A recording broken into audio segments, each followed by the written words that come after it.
Check, check, check. 1, 2, 1, 2, 1, 2, 1, 2. Give me 1 second, guys. I gotta post. I forgot to post this on. Need to make a post for YouTube saying that we're going live there,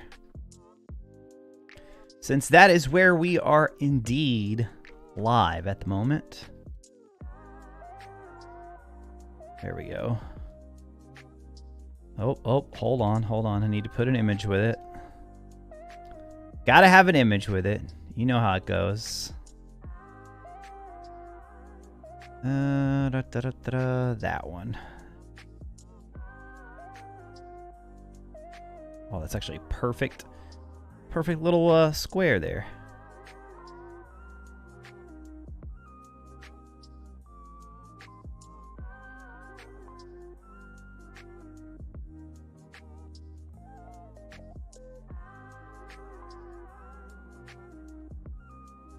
All right, let's do this.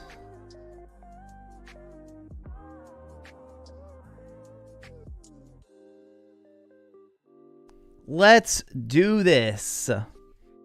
Ladies and gentlemen, people of the internet, RetroRaconteur here, just a dad who loves games and the stories they tell. Welcome to our full review. I've known for a while I wanted to do a full review of this game. And I'll probably end up posting a separate video on it too, but I almost need like a live stream like this to condense everything. Or, well, this is not going to be condensed. This is going to be lengthy. We're going to go in depth here. And then from there, condense it into a video instead. I'm going to turn down the music just a bit. Hold on. Let's see. Let's put it at minus... That is at 5%. I don't know how it's so loud. Whatever. Turned it down now. Yeah, I mean, obviously this is a game we've been covering for a long time. And if you're watching this on the replay, I will put timestamps in the video description. And then you could also jump around in the timeline, because I know this is probably one people will want to go back to. So if you're watching this later, I know there's a lot of people who are still on other consoles who want to avoid spoilers and everything. So...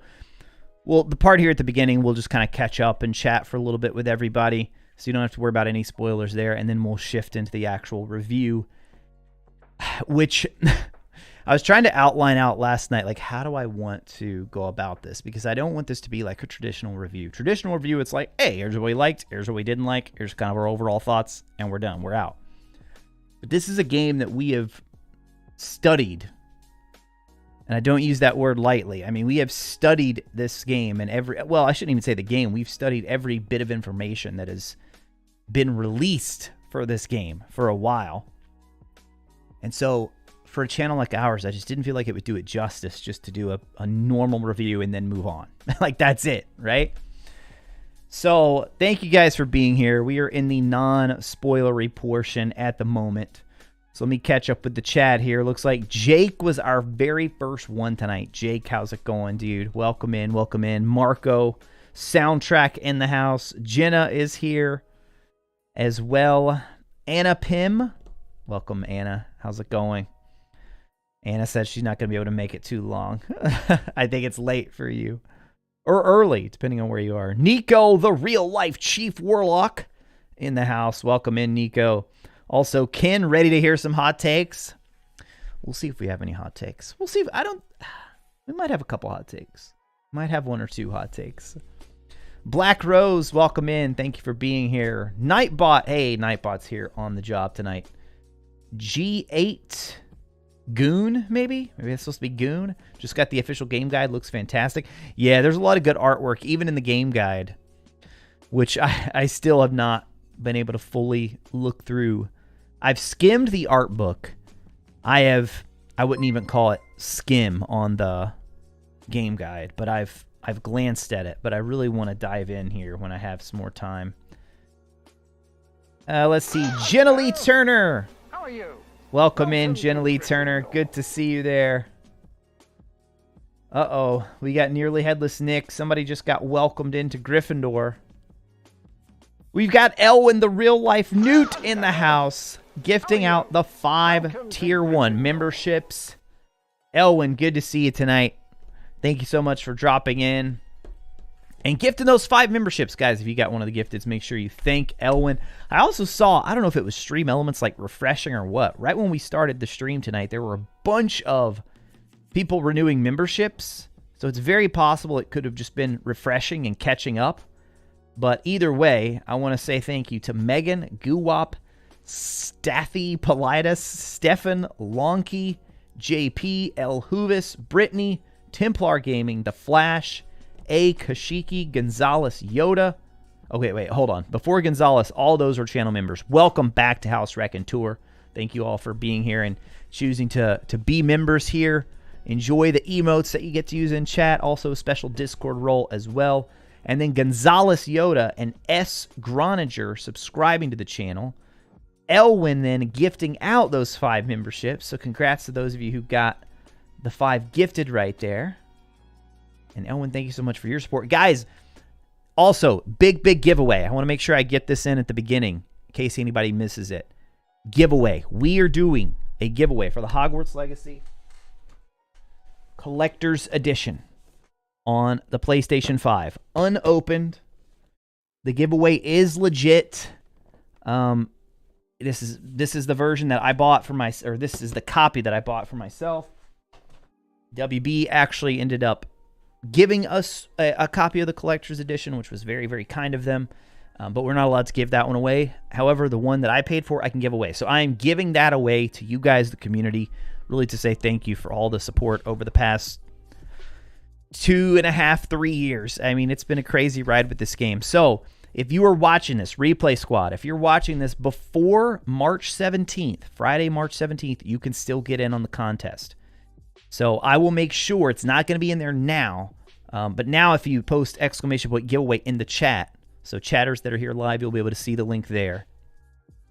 But after the stream, I'm actually going to make a note to myself right now so I don't forget this.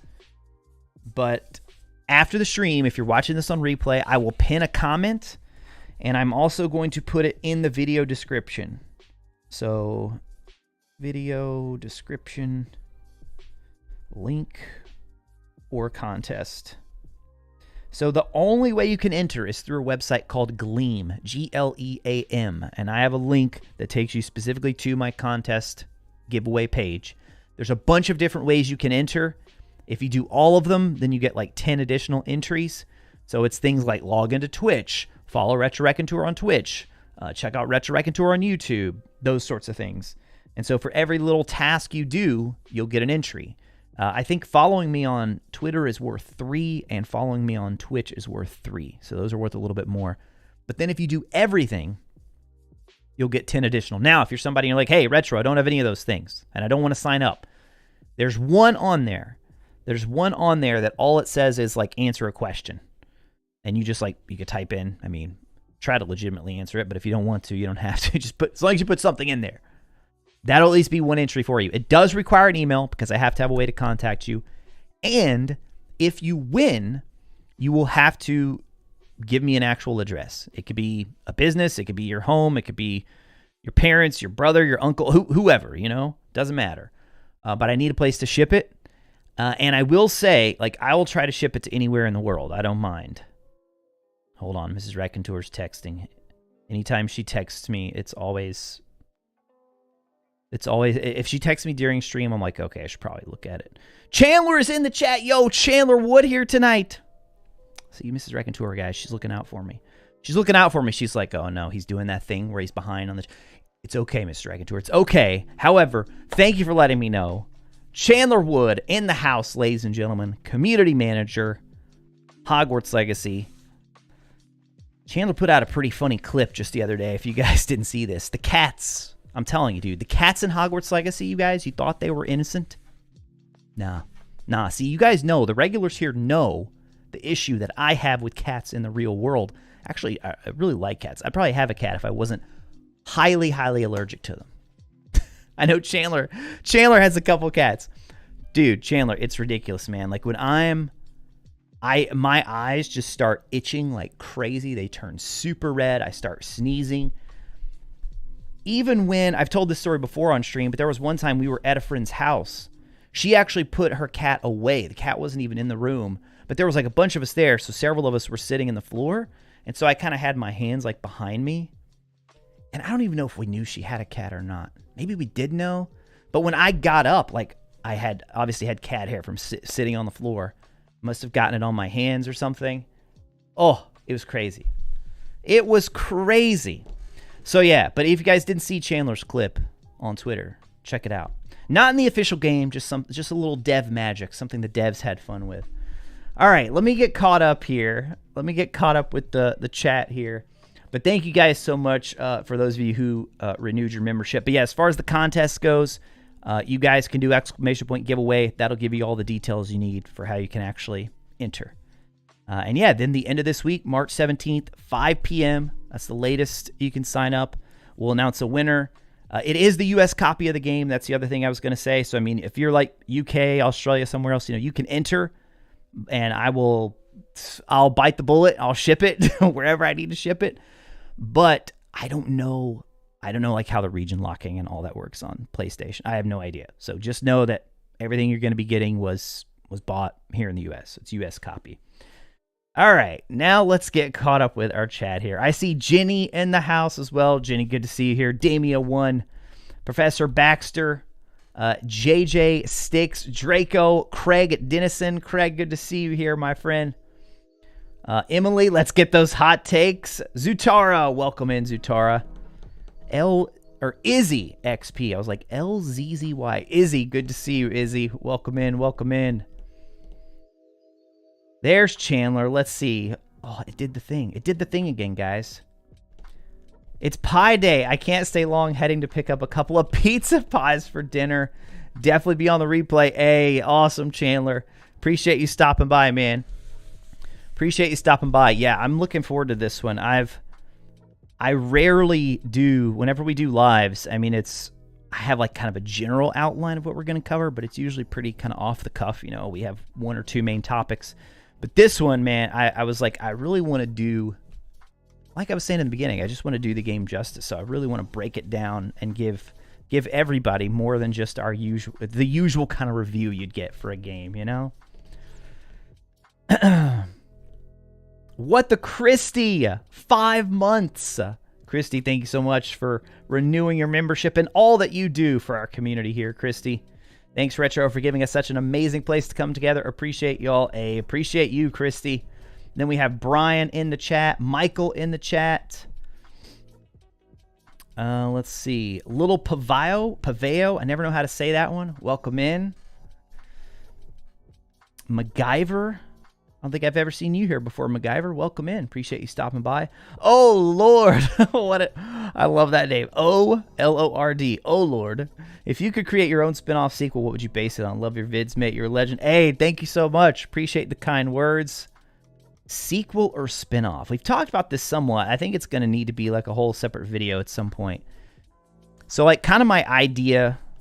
I mean, we definitely need a year 6 and year 7 at some point. Whether it's DLC, whether it's a second game, I don't know. I almost don't even want to die. Oh, man. I want to answer that question. Oh, Lord, I do. But I feel like then that's like a whole nother video. That might be a future live stream, though. We've talked about that a little bit. But I feel like we could do a full deep dive on that, too. Like DLC sequel. I do have a video out. Just to kind of give you something, because I feel bad not answering your question. Just to kind of give you something, I do have a video on things I would like to see added to the current version of Hogwarts Legacy. So not like big DLC type stuff, but just more, what would you call it? Sort of like quality of life updates that would benefit everybody. I know they're working hard right now on the versions of the game for PS4 and Xbox One, and then, of course, the Switch as well. Anna, it's midnight here. Catch the replay. Hey, sounds good, Anna. Appreciate your support. Let's see. We got Moonlace DC. Oh, wait, that's Moonspark. How's it going, Moonspark? Mrs. Raconteur, even you saw the cat video too? Oh, my goodness. The cats. Avada Kedavra. Who knew, right? Who knew? JP Ravenfire. How's it going, JP? Chandler said earlier, pizza's are ready to pick up. I'm off. Looking forward to catching up. Hey, sounds good, Chandler. Don't hold back on your review. Give us your complete and honest thoughts. That's exactly what I wanted this to be. So I'm glad. I'm glad to hear you say that, and it doesn't surprise me. I mean, guys, for those of you who, I mean, working with the folks at Avalanche in just the limited capacity that I have, I'm not going to pretend like I've known them my whole life or anything, but just like getting to know them a little bit at some of these events and through social media and stuff. I mean, they're just great people, man. They're great people. And no one ever like said, you can't say this or you can't say that. All this, I mean, obviously there are things you can't reveal just yet as far as like the like embargo and stuff. But as far as like your actual opinion, I think they want to hear what we really think. And they have made that clear to us throughout the process. So that's awesome to see. Awesome to see. Let's see. Who else do we have here? T. Wim 1971. Care Lot. Have you been able to 100%? There are so many collectibles and fun side quests. Yes. Sort of. I have, but I haven't gotten the trophy for it yet. So yeah, on my first playthrough, my main character, we did get 100%. Everything in-game is showing correctly. We're good. We've gotten 100% on everything, but I can't get the PlayStation trophy to pop just yet. Giving me the validity that I need, however irrelevant it may really be in the grand scheme of things. I want it. I want that little digital badge of honor saying, yes, Retro, you 100% of the game. And I'm sure they'll get to it in due time. I'm sure it'll happen, but it's just, they just have to figure out what's going wrong with that one. Let's see. Great Aurelius, what do you think Porky Games should do for a sequel or how they can make a sequel different? Oh, another sequel question. Yeah, the answer to that is coming. I have so many ideas. So many ideas. Chandler, what's your next project? Hey, good try, Jake. Good try getting him to solve that.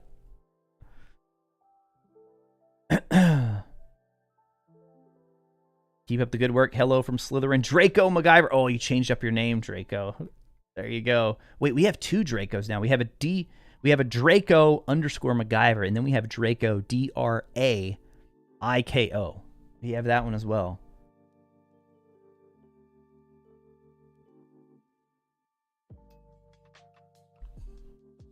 How do you get the special Discord thing? What special Discord thing? Oh, you mean like the role for being a member? You have to make sure that it's linked to your... You have to link Discord and YouTube, and then it should be like an automatic thing with the bot. Yep.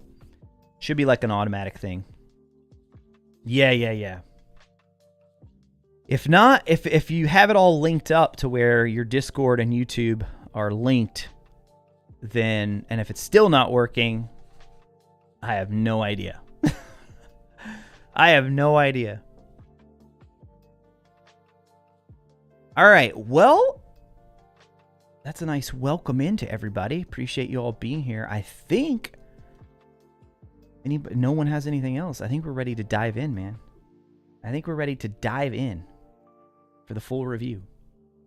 Oh, wait, here's a question from Baxter. Anyone know if there's any plans to redo any more Hogwarts Legacy drops for those who might have missed one?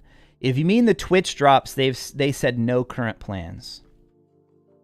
Somebody asked that question on Twitter, Baxter. I think it was the WBE Games support account that they asked. If you're talking about the Twitch drops, yeah, those are done, and they said there are no current plans. Which, who knows? That might be a good idea, something they could do around the launch of the other versions. I don't know. Anna, thank you for being here. I have to point out again, you love the Sebastian. Hey, thank you so much, Anna. Yeah, guys, if you haven't checked out today's video, it is very, very spoiler heavy, but I've been telling people for a while that part of the reason for me going full-time on this content creator journey is because I want to make more in-depth, story-driven videos. I mean, we've said from the beginning of this channel, just the dad who loves games and the stories they tell. And we've experimented with this a little bit and had some really good success on videos like the complete history of the Harry Potter video games, which now we probably need to update that one, right? But that Sebastian video that we posted today, again, full spoilers. If you guys, if you haven't seen it and you've played through the game, definitely check it out. Let me know what you think, because it's a little bit different from the videos that we've done before. I wanted to make it more like a documentary type feel, and giving people the overview of Sebastian's story, but also putting a little kind of analysis with it, relating it back to the original series. So thank you for saying that, though. I appreciate that. Yeah, the comments on it have been great so far. So hopefully as more people play through the game, they'll get a chance to watch it as well. Yeah.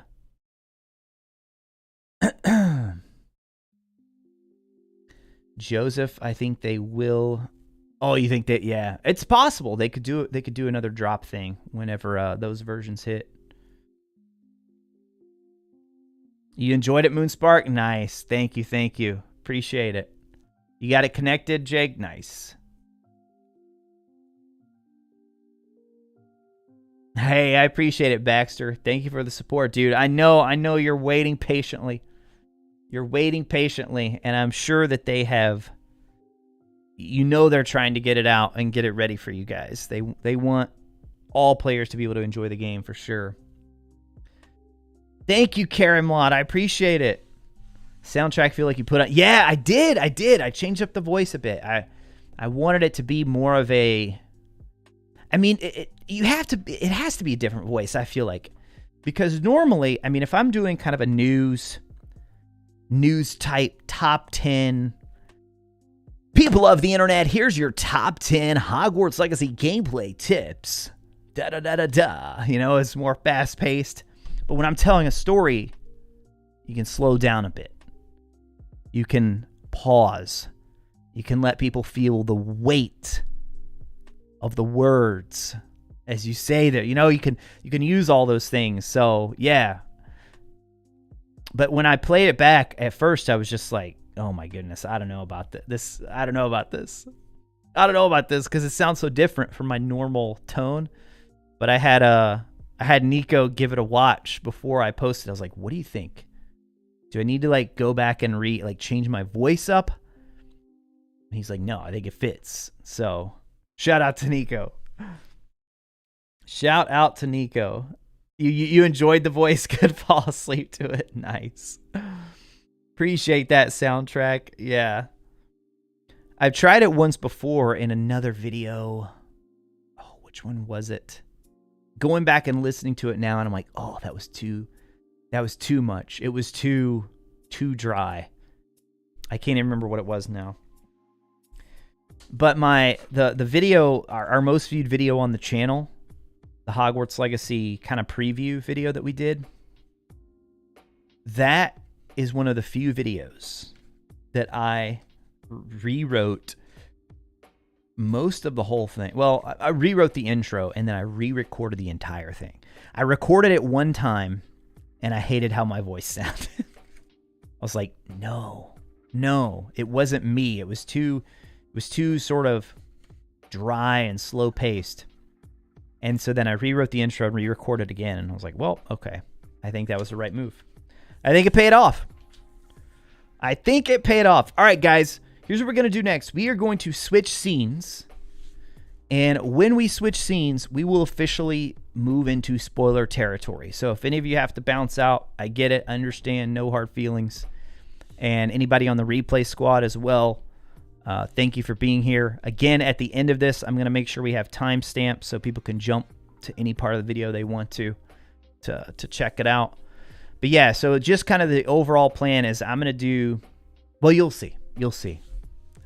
You shall see. Let's do this.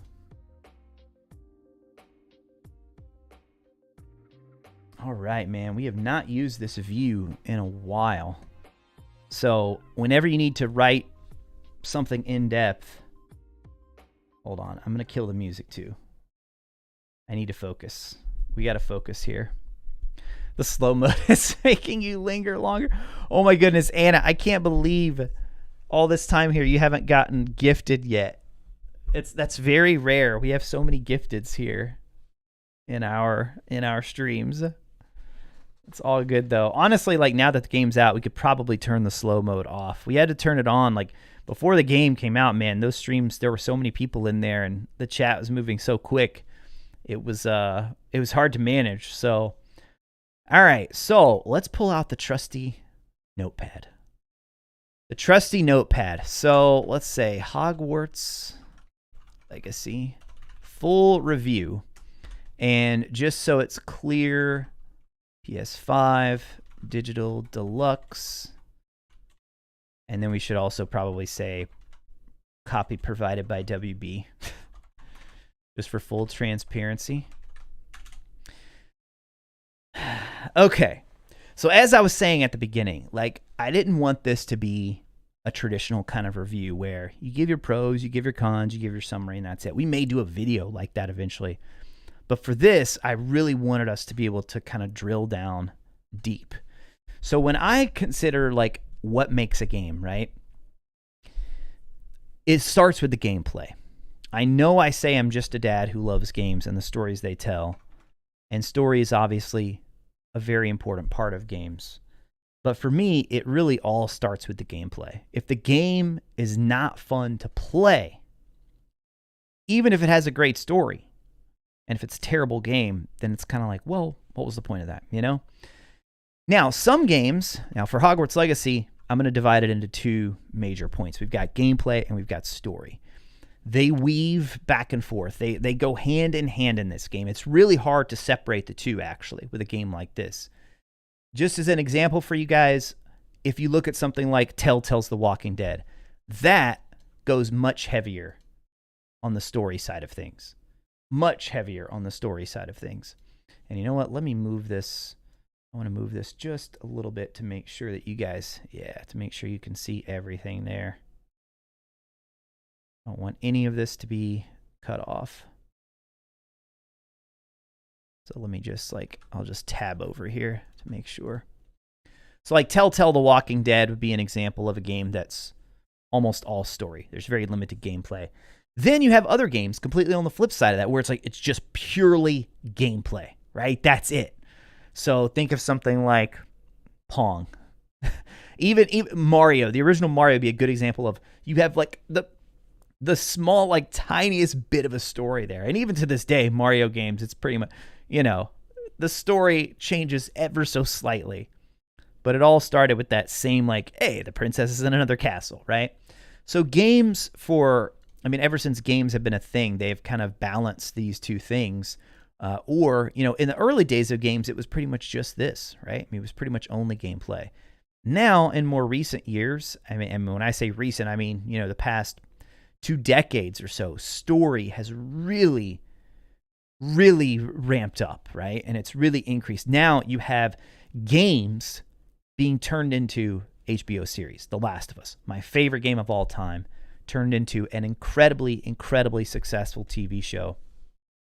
And The Last of Us, the reason it's my favorite game of all time is I've always felt like it did such a great job at balancing these two things, of having a really good story and a really good gameplay. And when they come together, it just, in my mind, it was my favorite game ever made. However, I will say there are times when, if the gameplay is really strong and if the story's just okay, you can kind of forgive certain things, right? Like Elden Ring has a really deep story. I got to watch Vati videos to be able to understand everything that's going on there. But the gameplay is incredible, right? The gameplay is incredible. So I don't think it's enough to just put these two up there, right? And then we've got to break them down even further. I can't just say here's gameplay and then go from there. So let's look at what all makes, actually it might be easier to start with story. Let's bump story to the top here. Bump story to the top. And then we're going to break up the elements of the story here. So first off, we have characters. Whoops, have all caps on. Characters are obviously a very key part of the story. Then we have, I would say, setting and environment. And I think it's important to have both those on there. You'll see why in a second. After that, I would say, how do we word this? The main plot. This is a game that has so many different plot lines. There's so many different moving pieces to it. So I would say let's say the main story plot. And then we also have companion stories. And then I would say another category for just general world building stories. So all of those extra the little letters that you're finding, the side quests. Mary, you guys remember Mary and her spiders? Yeah. That would be the example of these little kind of side extra world building stories. Now it just feels too quiet, so I think I'm going to bring the music back. All right. Bringing the music back. Among Us, yeah, like that's a good example. Very limited story. The Division, yes. A lot of multiplayer games. It's like, yeah, they put a story in there, but nobody. I mean, Fortnite, yeah, there's somewhat of a story, but we care about the skins and the gameplay and all that, right? A little bit of a story. They've kind of expanded on it, but yeah, you guys know what I'm talking about when it comes to that. So I'm gonna go through and I'm gonna rate each of these things. But I'm also going to talk through each one of them. And I'm not going to be like, it's not going to be like, okay, 7 out of 10 here, 8 out of 10 here, and now we're going to take the average and give it an overall story. I'm just going to rate each element on its own because I think some things obviously should weight more than others. Like the main story should be more important than the companion stories. The character, yeah, you'll see. Like certain things are going to have to weight more than others, I feel like. Okay, let's see. Would there be anything else that we would want to break down as far as the story goes? You got characters. You've got your setting, environment. You've got the main story plot. You've got companion stories. Should probably do companion stories, world building stories. And then we have our gameplay. Okay, this one. All right, this is where it's going to get even more complex from here, right? So I would say I would give one called presentation. And for presentation, I'm going to say things like graphics, performance. I'm not going to say mechanics and stuff like that yet. I feel like that's a separate. All right, let's just leave it at that for now. Let's go mechanics. And here in this one, we're going to talk about the combat and the movement. Oh, there's going to be a lot here. Exploration. Let's see. Let me look at my notes and make sure I'm hitting on everything that I wrote down. Yeah. So exploration, and then you have like the main quests. You have side quests. Gear. Oh man, this is almost like, well, yeah, that is part of the mechanics. Like the gear, talents, and let's say upgrades system. Your gear, your talents, your upgrades. Then you have, because, okay, when I write this, you might think this would belong in story. We're going to separate it out. We're going to talk about Hogwarts, how it relates mechanically to the gameplay, and then we're also going to talk about Hogwarts as far as the story goes. And then I also feel like you need to have one for classes because that is a mechanic used in the game. And then I'm going to say room of requirement. So that would include everything like potions and all of that. Talents, yes, exactly, Sophia. Ooh, Ken, that's a good one. Puzzles. Okay, puzzles I feel like would almost be probably a subcategory of the side quests. But yes, that's a good, whenever we talk about that one, we need to make sure that we include puzzles there. And then last, I'm going to have a separate category here. Not necessarily because I think, here's the tricky thing about games. Replayability. When I was a kid, I feel like every game review that I read, they would talk about like how replayable a game is.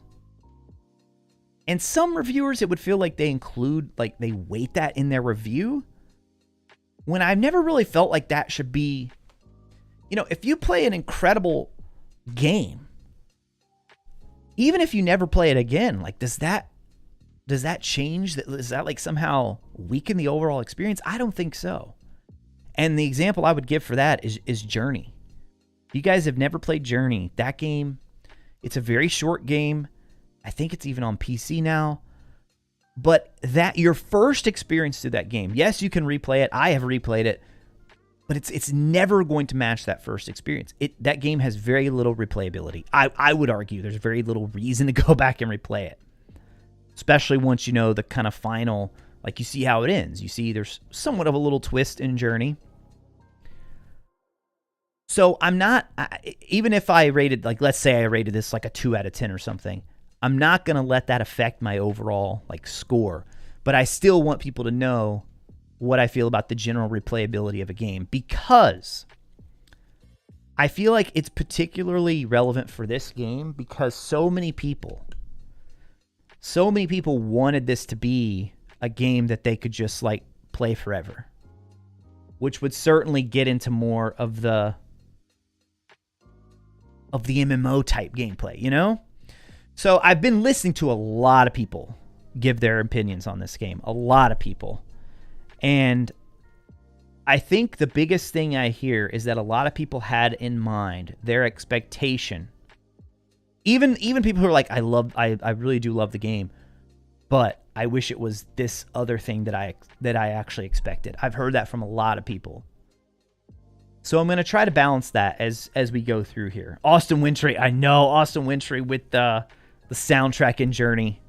Phenomenal. Ethical system. Let's see. Where? Because I definitely want to talk about choice, but I almost feel like, ooh, that's a tough one, because that one sits right in the middle of gameplay and story, right? Like any game where you give me dialogue choices and you at least give me the perception of making choices, that is something that affects both story and gameplay. Oh my goodness, where do we put that? I think we'll talk about that here.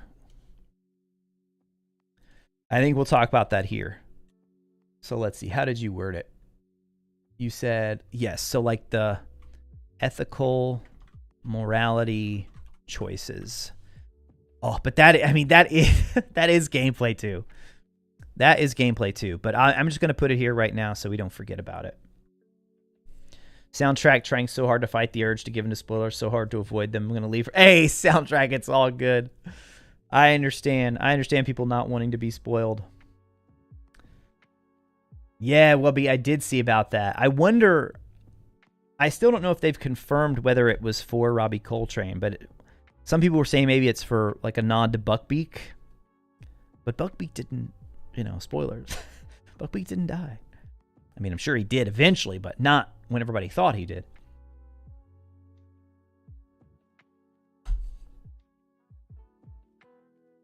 NPC memory intelligence. Yeah, we're going to talk about that when we talk about the like the companions and then like the world building. I feel like world building will be where we cover NPCs and stuff. Or hold on, no, we got one for characters here.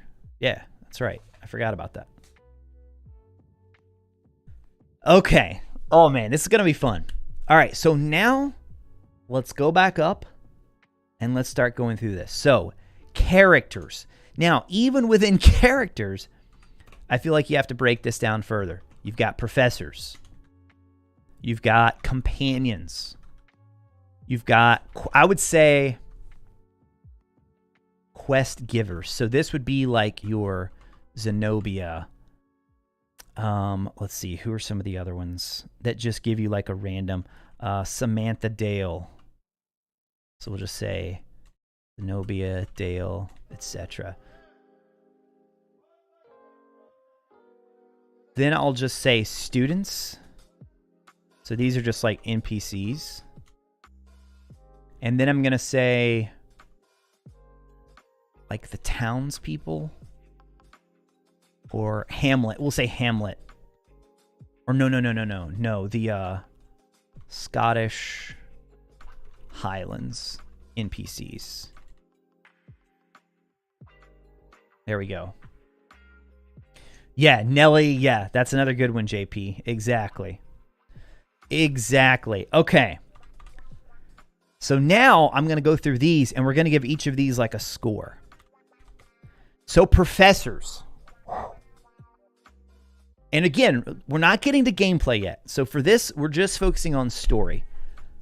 And I'm trying to think of a reason not to give a 10 out of 10 on the professors. Because I thought the professors... So going into this game, right? It's one thing to say you're making a game at Hogwarts. You've already got the advantage of the setting, right? You know it's a world that people love already.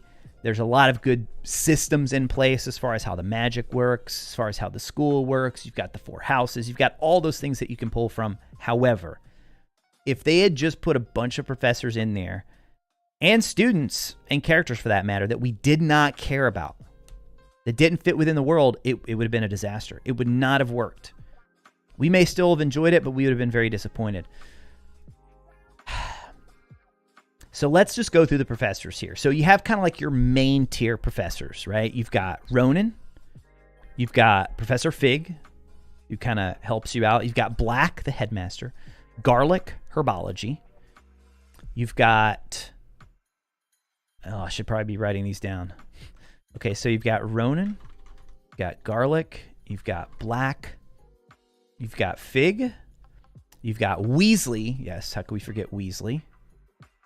Hecate.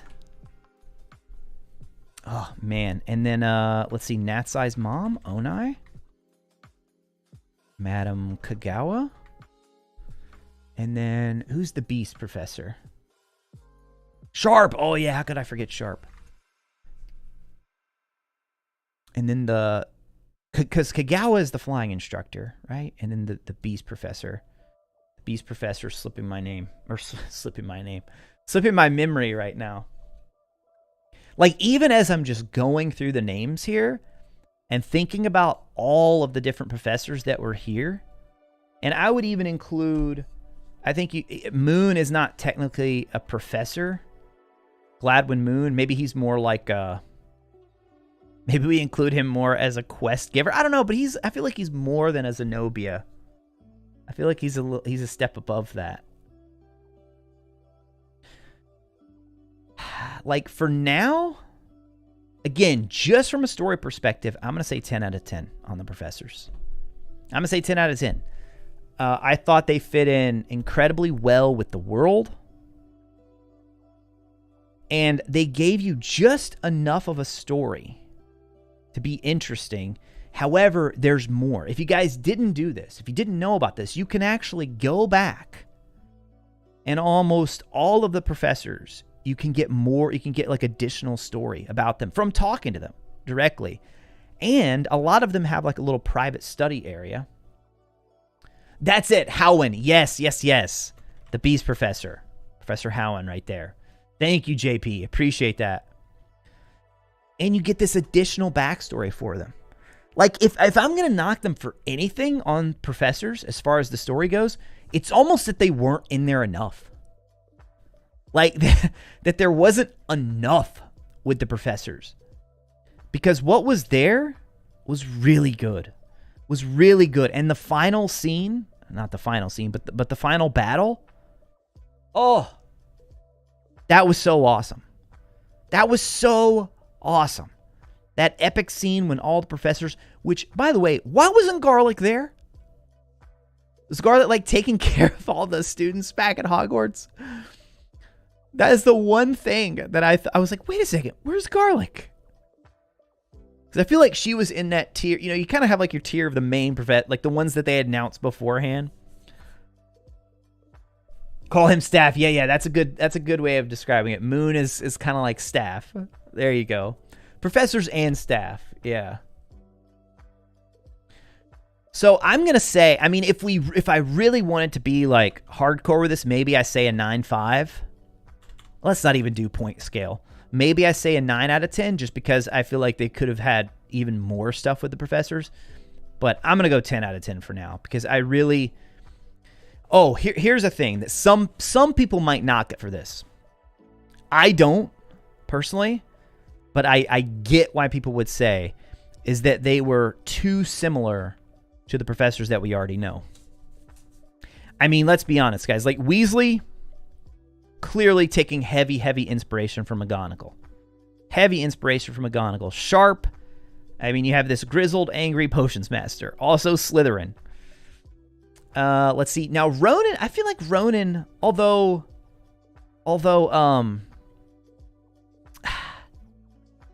what's his name? What's his name? Not Sprout. I keep thinking Sprout. Flitwick. Yeah. Flitwick was kind of, I could see some similarities between Ronan, but yeah, some of them are pretty on the nose. I would say I think that's intentional because it's there to give you like that little bit of a touch point. But my argument on the other side would be I think they did a good enough job once you actually play the game at seeing that no, they're not just cookie cutters of those characters. Weasley, that's where they could have done more, I feel like. Weasley, we probably didn't get enough from Weasley.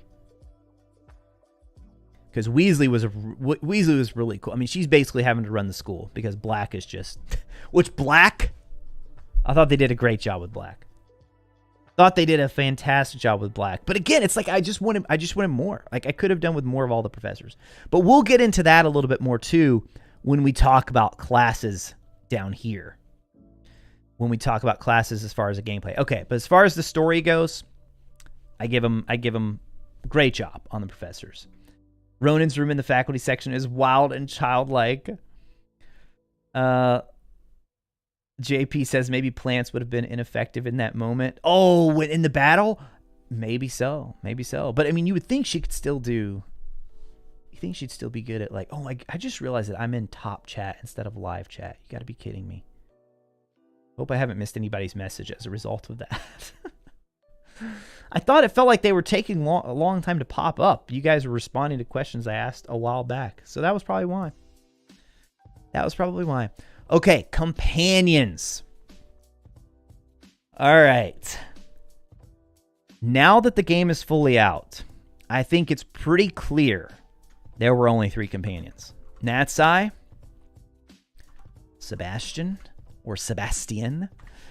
You guys like I pronounced it Sebastian in my video today because I thought it's so tricky when it comes to names, right? Because even if you don't speak that way, shouldn't you pronounce someone's name like how they want it to be pronounced? I don't know. That's a tangent. A tangent we don't need to go down that tangent. But yeah, so when I did the video today, I was like Sebastian and Poppy. Okay, as characters, I enjoyed them all. I really did. I enjoyed them all. Obviously, I mean, I think it was incredibly, incredibly clear Sebastian got the most time and attention. Now, I'm not a game developer. I don't pretend to know or understand how game development works. Like, I also think it was pretty clear. Amit, at some point in development, was intended to be a Ravenclaw companion. I mean, you even get a mission where he is like your companion for that one mission. But he just, like, there wasn't enough there. So I don't know if they realized too late, oh, wow, we need to add a Ravenclaw companion.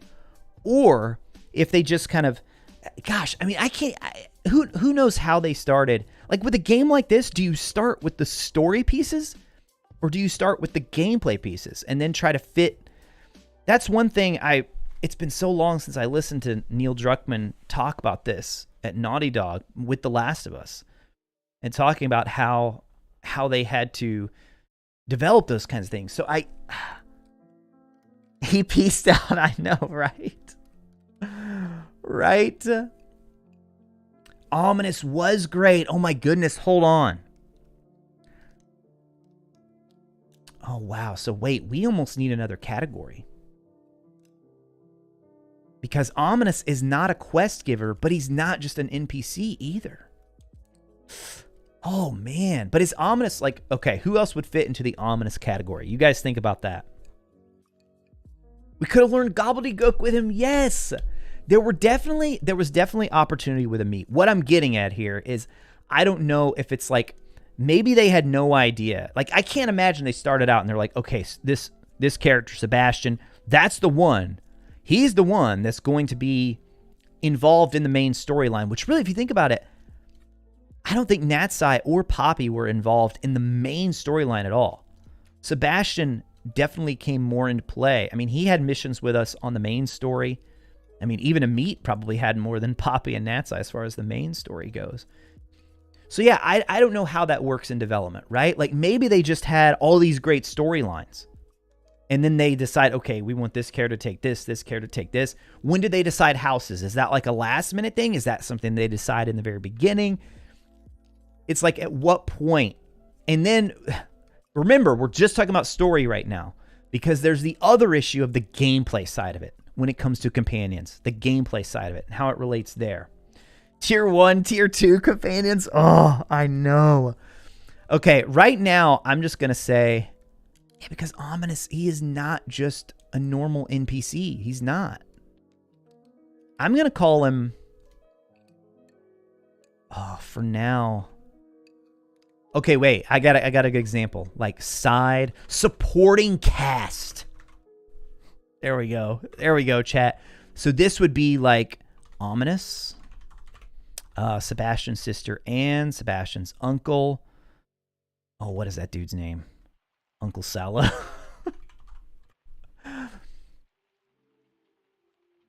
Ooh, maybe some of the vendors. Although they're more like NPCs, probably. The British pronunciation of status. Yeah, that's right. I did, JP. Blood status. It just didn't sound right to say status. Blood status. Thank you, Sophia. Solomon. I knew it was an S.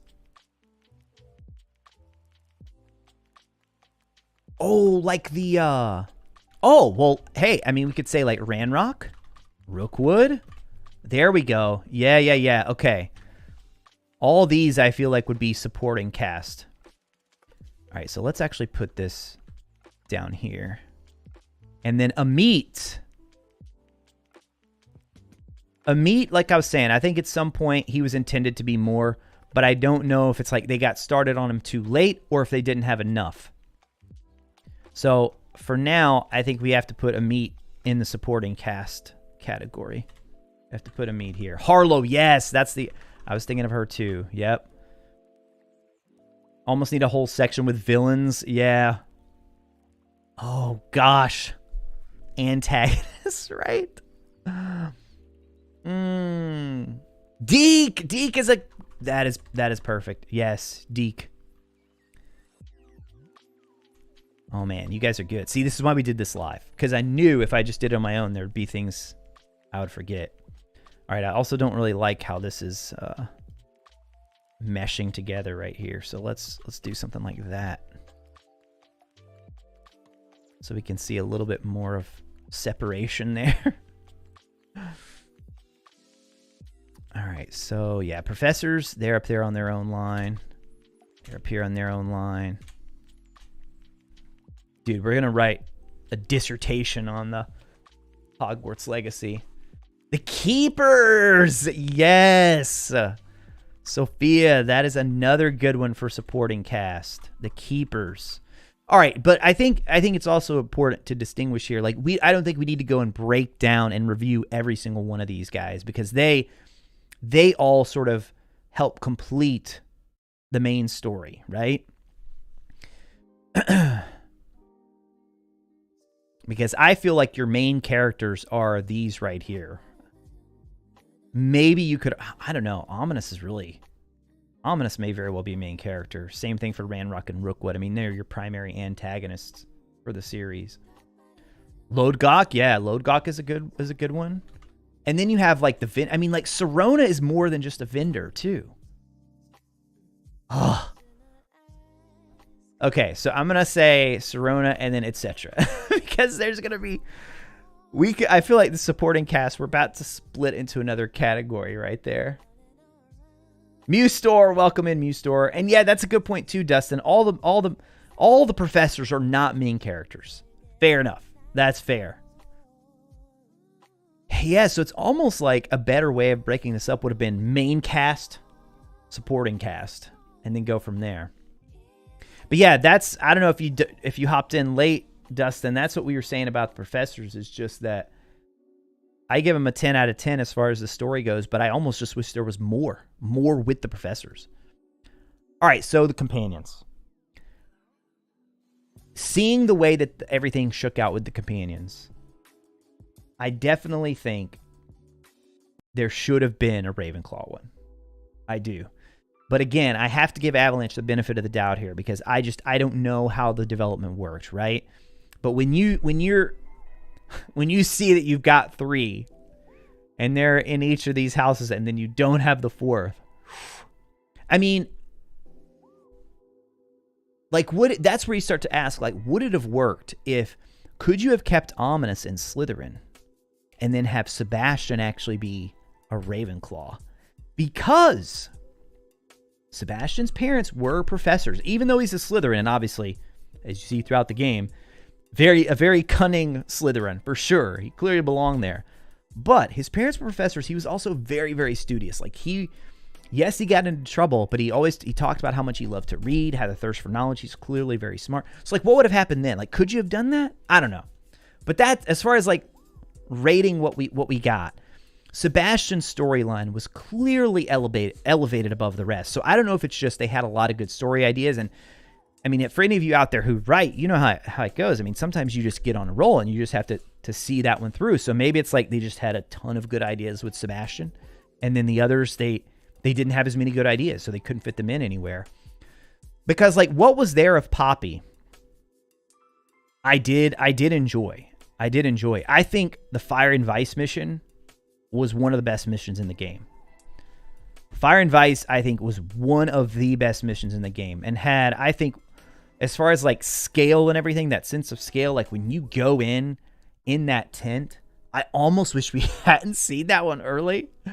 I don't know. It was pretty epic, though, getting to show that as far as a preview goes. That moment was so epic. When you open that tent and see it's this massive dragon fighting ring. So that was a pretty cool element of the story there. For sure. Oh, man. Like, do I want to break these down? I almost feel like we need to review each of the companions. But none of the others. We cannot do this on every one. We'll be here all night. Okay, so Sebastian. Now, I'm not rating the character. I want to be very clear about that because somebody was looking for hot takes. Here's my hot take. I sent him to Azkaban. I sent him to Azkaban, dude. That man was a threat to society. He was on the path to becoming the next Dark Lord. There's your hot take. If you didn't send Sebastian to Azkaban, you're doing it wrong. You're doing it wrong. I said it, chat. Yes, he has a very tragic past, as what we talked about in our big breakdown video today. But that dude, oh man. And it's all, I feel like I mean, obviously he made a lot of bad choices on his own, but it's also, I feel like the uncle played a really big role in that. Like with a little bit more guidance from, you got to remember he's 15, right? He's 15. With a little bit more guidance from an adult, an authority figure in your life to give, I mean, come on, man. Like the way, now the part we don't get to see what led up to that, right? We don't get to see how Sebastian and his uncle ended up in the place they are. We get a little bit alluded to it and all, but their relationship is just in a terrible place. So I'm sure Sebastian did things that he shouldn't have done too. But that uncle, man, come on. I mean, it's like he doesn't even try. No wonder he goes down the dark path. He doesn't even try.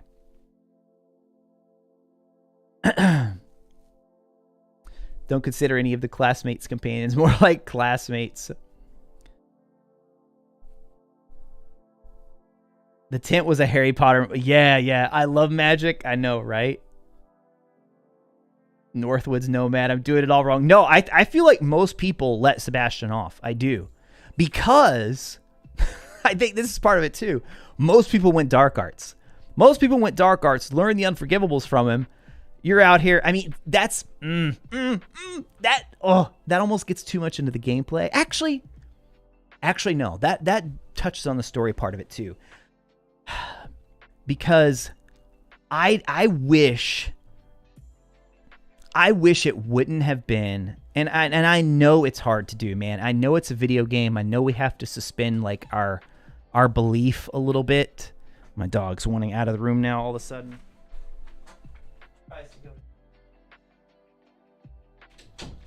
I know it's like the whole Nathan Drake thing. You know, Nathan Drake, he's this great action hero who's murdered countless people.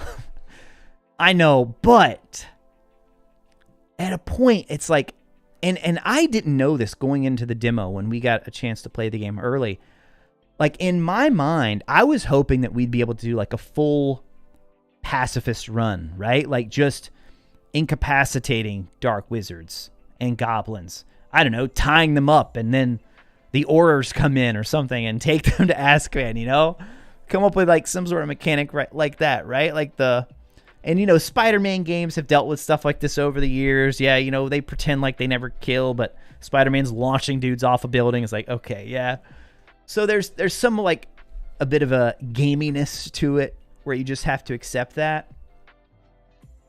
But I do wish there would have been a little bit more like consequence. Like I just don't know. It's a little bit like, it almost takes you out of it a little bit to when you're just like a 15-year-old, more powerful than Harlow, the chief of Hogsmeade, who can't do anything, who needs you, the 15-year-old with ancient magic, to like come and take care of all their problems. Oh. So, yeah, I mean, that's a little bit of an issue. At least it was for me. But tying it back to exactly what you were saying there, Northwoods, I feel like most people played Dark Arts because a lot of people wanted this dark power fantasy, which I will say, I think clearly, after playing the game, clearly, like, the canon is the evil path. I think they definitely wanted you. I mean, the rumor was, I don't know if this was true or not, but of course, that long rumor was that it was originally going to be called Hogwarts Dark Legacy or something like that, right? I think that was one of the supposed original titles. So I think clearly by putting all of those curses in the game and everything, and by doing it the way they did, I mean, to their credit, fans asked for that. I am in the minority on this, and I accept that and realize that fans wanted the crazy power fantasy. It's just a little bit weird as a 15-year-old. Now, tying it back into Sebastian, if you went down that dark arts path, then I think it makes total sense for you to not send him to Azkaban, because if you do, you're kind of a bit of a hypocrite, right? I mean, you're just a wee bit of a hypocrite there. If you're going just as crazy as he is, and then you send the guy to Azkaban, I feel like you're a bit of a hypocrite. However, my playthrough, I went no dark arts. Now, I was still taking the lives of countless dark wizards and goblins, but that's because that's the only choice. Like, you don't have a choice not to do that, you know? So, characters' comments while taking down the loyalists and poachers with brutal. Yes! It really was. It felt like that of a much older wizard. Yeah, like an Auror going around, and Dustin, that uncle, just felt obligated to take care of the kids. Dustin, yeah, that's where I touched on that some in the video today. I just don't feel like we know enough about his backstory, but you definitely get that feel that it was just out of pure obligation. Like, he didn't want to have to take these kids. He doesn't seem to care for his brother much, but then you also wonder how much of that was just like resentment and disappointment and frustration at how they died, that sort of thing. Great Aurelius, guys, in the comments said, we needed a morality system like Red Dead 2. How far down this rabbit hole do I want to go? I mean, I definitely feel like it relates here to a review. Let's finish the companions, and then I want to talk about, wait, where did we talked about this somewhere, right here. Okay. I want to come back to that, though. I definitely want to come back to that. But as far as, like, from my perspective, I mean, Sebastian was about to be Voldemort 0.5 before Voldemort, before Tom Riddle. He is on that path, man. And I don't even... Now, see, in a sequel, they could go anyway with this, right? I've seen both endings. I've watched both endings. I've seen how it plays out. But, man, if you watch, that guy shows no remorse. No remorse until Now you think about this. He shows no remorse right after it happens. He shows no remorse after you run out of the cave and you're out there talking. He shows no remorse when you get back to the Undercroft and you've had time to cool down, like you can go do other missions. He has shown no remorse.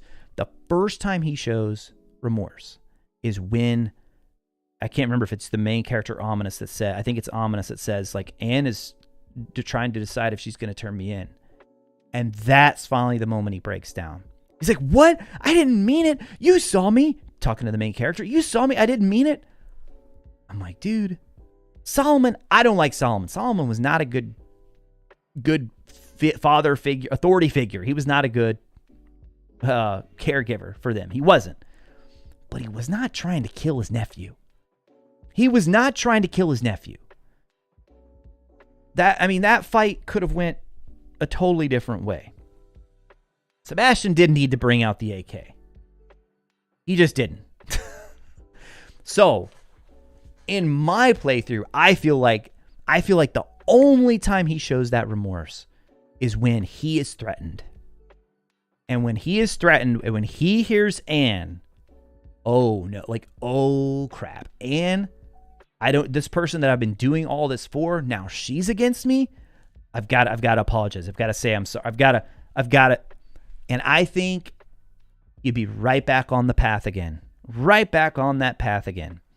Now, I will say, if you choose the ending to not spare him, but choose not to send him to Azkaban or send him to trial, if you choose that ending, he does have some dialogue that I will, just from watching it, feel sincere. It does. It feels sincere.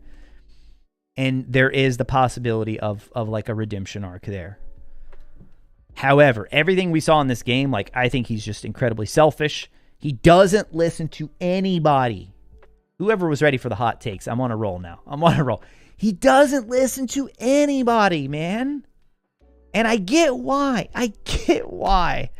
But it's like, Ominous tries to tell him. The uncle, in his horrible way, tries to tell him. The main character, I think, now this would have taken who knows how many more years of development. I don't know. But I would have loved, getting back to this idea of morality and choices, I would have loved if there would have been a possibility of you as the character, the choices you make, actually being able to somehow change his path. Not like fully redeeming him, you know, but just to get him like on the right track. just to at least try and get him on the right track. So we'll talk more about that in a second. So when I say that this is a 10 out of 10, it's like that storyline. Obviously, it's the one that got the most love. It's a 10 out of 10. Whew, okay. I got everything I needed from you. Goodbye. I know, right? I know. That's how it felt. Tyler played through all 4 houses, got the plat. Ravenclaw seriously neglected compared to the other houses. Wouldn't say no remorse. He seems numb, like he says.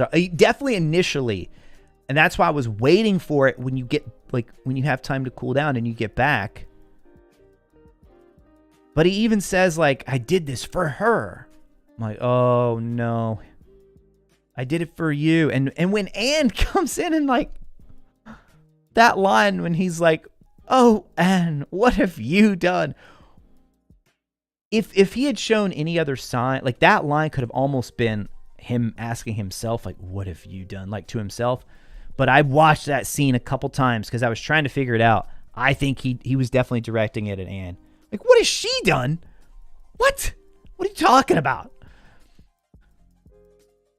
Ryan, everyone tried to tell him like a morality system. Yeah, we'll get to that. We'll get to that one here in a second. Cindy said Sebastian may have a personality disorder, which is very plausible. Ooh, that's possible. He likes when people agree with him, and if you don't, you're the worst enemy. Yeah, and he snaps. It's like really quick too, really quick. Like when your character just suggests that, I don't know if the keepers will teach me how to do that. Like it's like instantly that guy snaps. Ooh, good question, Ken. Did Sebastian want to help Anne purely out of love, or did he also want credit as the person who found the cure? Seemed like a Slytherin thing to do. I don't think he cared about credit for the cure. I don't. But I do think he just I think he got so obsessed with it that he could no longer see that he was actually hurting the person that he loved. And I mean, that's like such a hard thing, right? Like that, like it's one thing to love somebody, but I'm telling you, I've been in this deep when I was making this video, the video we released today about Sebastian. But it's like at some point, I mean, there's a selfish element to love. There is, right? There's a lot of like, especially if it's mutual and you're like in a relationship, there's convenience for both parties. There are things that are mutually beneficial that both parties get out of being in kind of a relationship together. But there can become a point where it gets like too self-centered and too, and I don't even know if it was selfish, but he lost sight of what Anne cared about and like what would help her. Because ultimately, in the end, I was really anxious to talk to Anne, like in that scene when we finally get to talk to her. And she is, I feel like that was their way as storytellers of telling us, look, there is no cure for this. There is no cure for it. Because she says, look, yeah, my uncle and Seb, they mean well. My uncle's right. And she's like, I can feel it. You got to think that she and Sebastian have had conversations about that. That's a really hard point, man. That's a really tough point in a lot of people's lives, you know? And I don't want to get too sad because I know some of you probably had to go through this, but there are points in people's lives, you know, when the people that are doing the fighting, they just like, it's like they just can't anymore, you know? And it's better for them, for you to just like help them live a peaceful rest of their days, you know? So, oh, it's tough though. It's very tough. He just wanted to save his sister. His Slytherin behavior was that he couldn't take no for an answer. Yeah, the end justify the means. Exactly. Oh, what did Christy say about you have to really mean it? And he did, at least in that moment.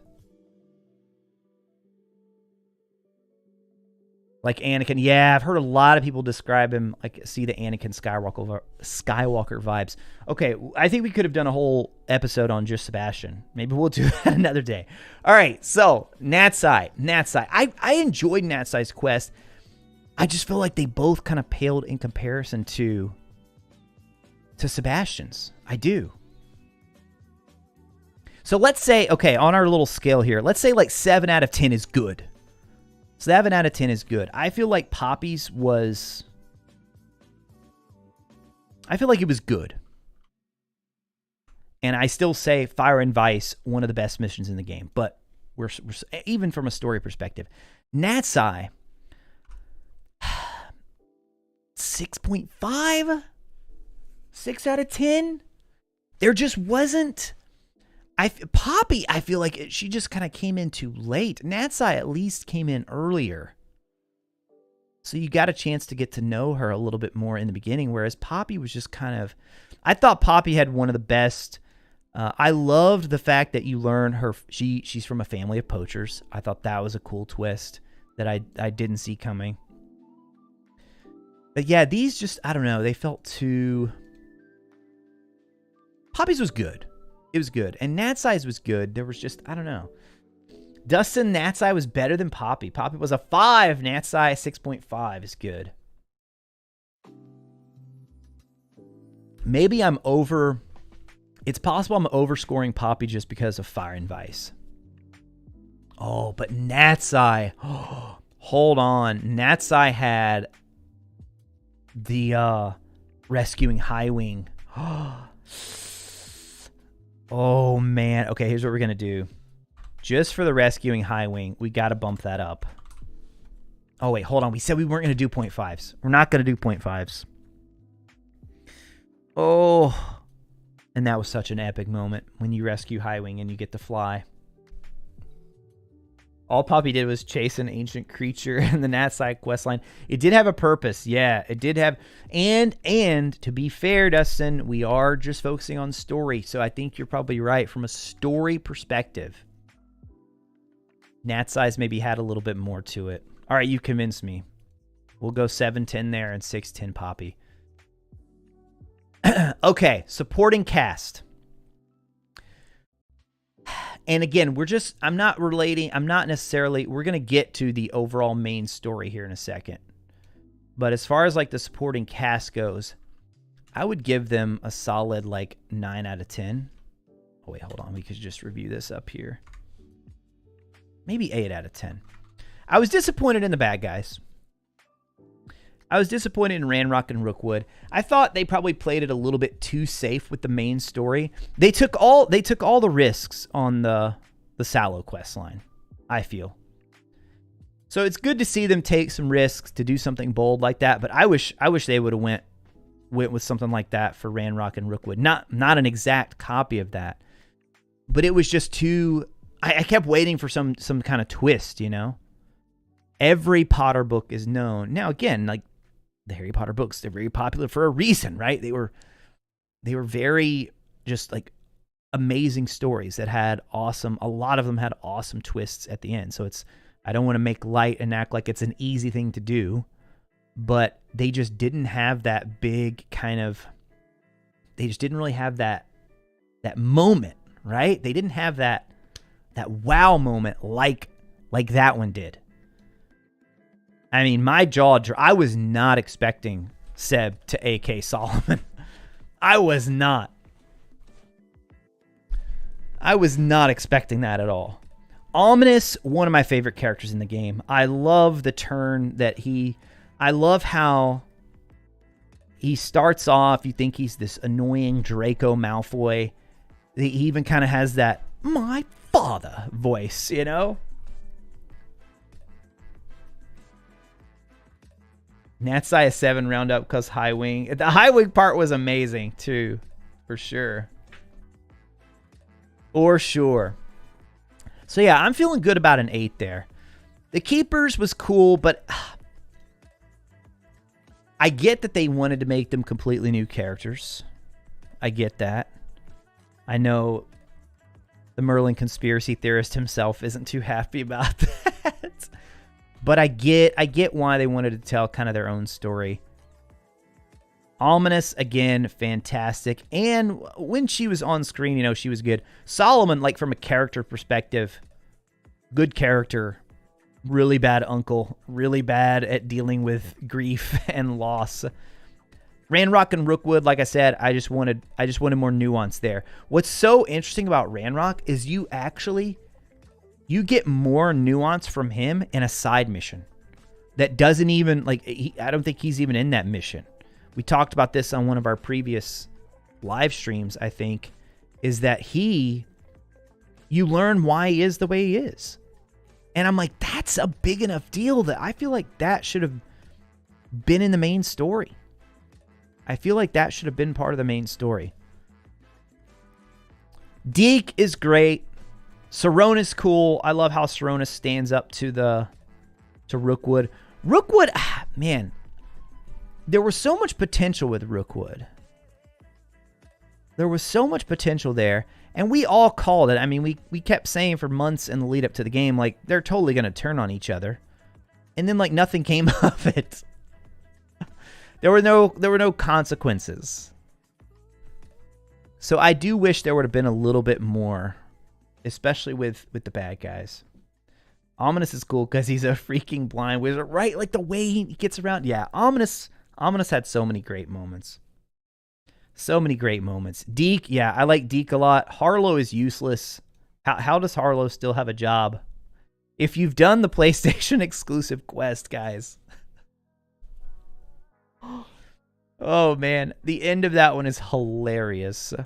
Because she's just like, stop her! Like, wait, why did you just... Okay, you want the 15-year-old to take over. All right. Harlow, so, yeah. Harlow, dude, next game, we take over for Harlow. We're gonna get hired in Hogsmeade. Oh my gosh, it'd be going an hour 28, but that's okay. We've probably been going about an hour on story. All right, let's go through these quickly then. Quest givers, from a story perspective, guys. So we're not reviewing like their actual, like the mechanics of the quests or anything like that. Just like from a story perspective, I thought they were solid. Because you know, you don't expect all of them to have Lucan, Brattleby would be another one there. You don't expect them to have some big, huge plot like the others, and they don't have to. I mean, that'd be really hard to fit all of that into a game for that many different characters.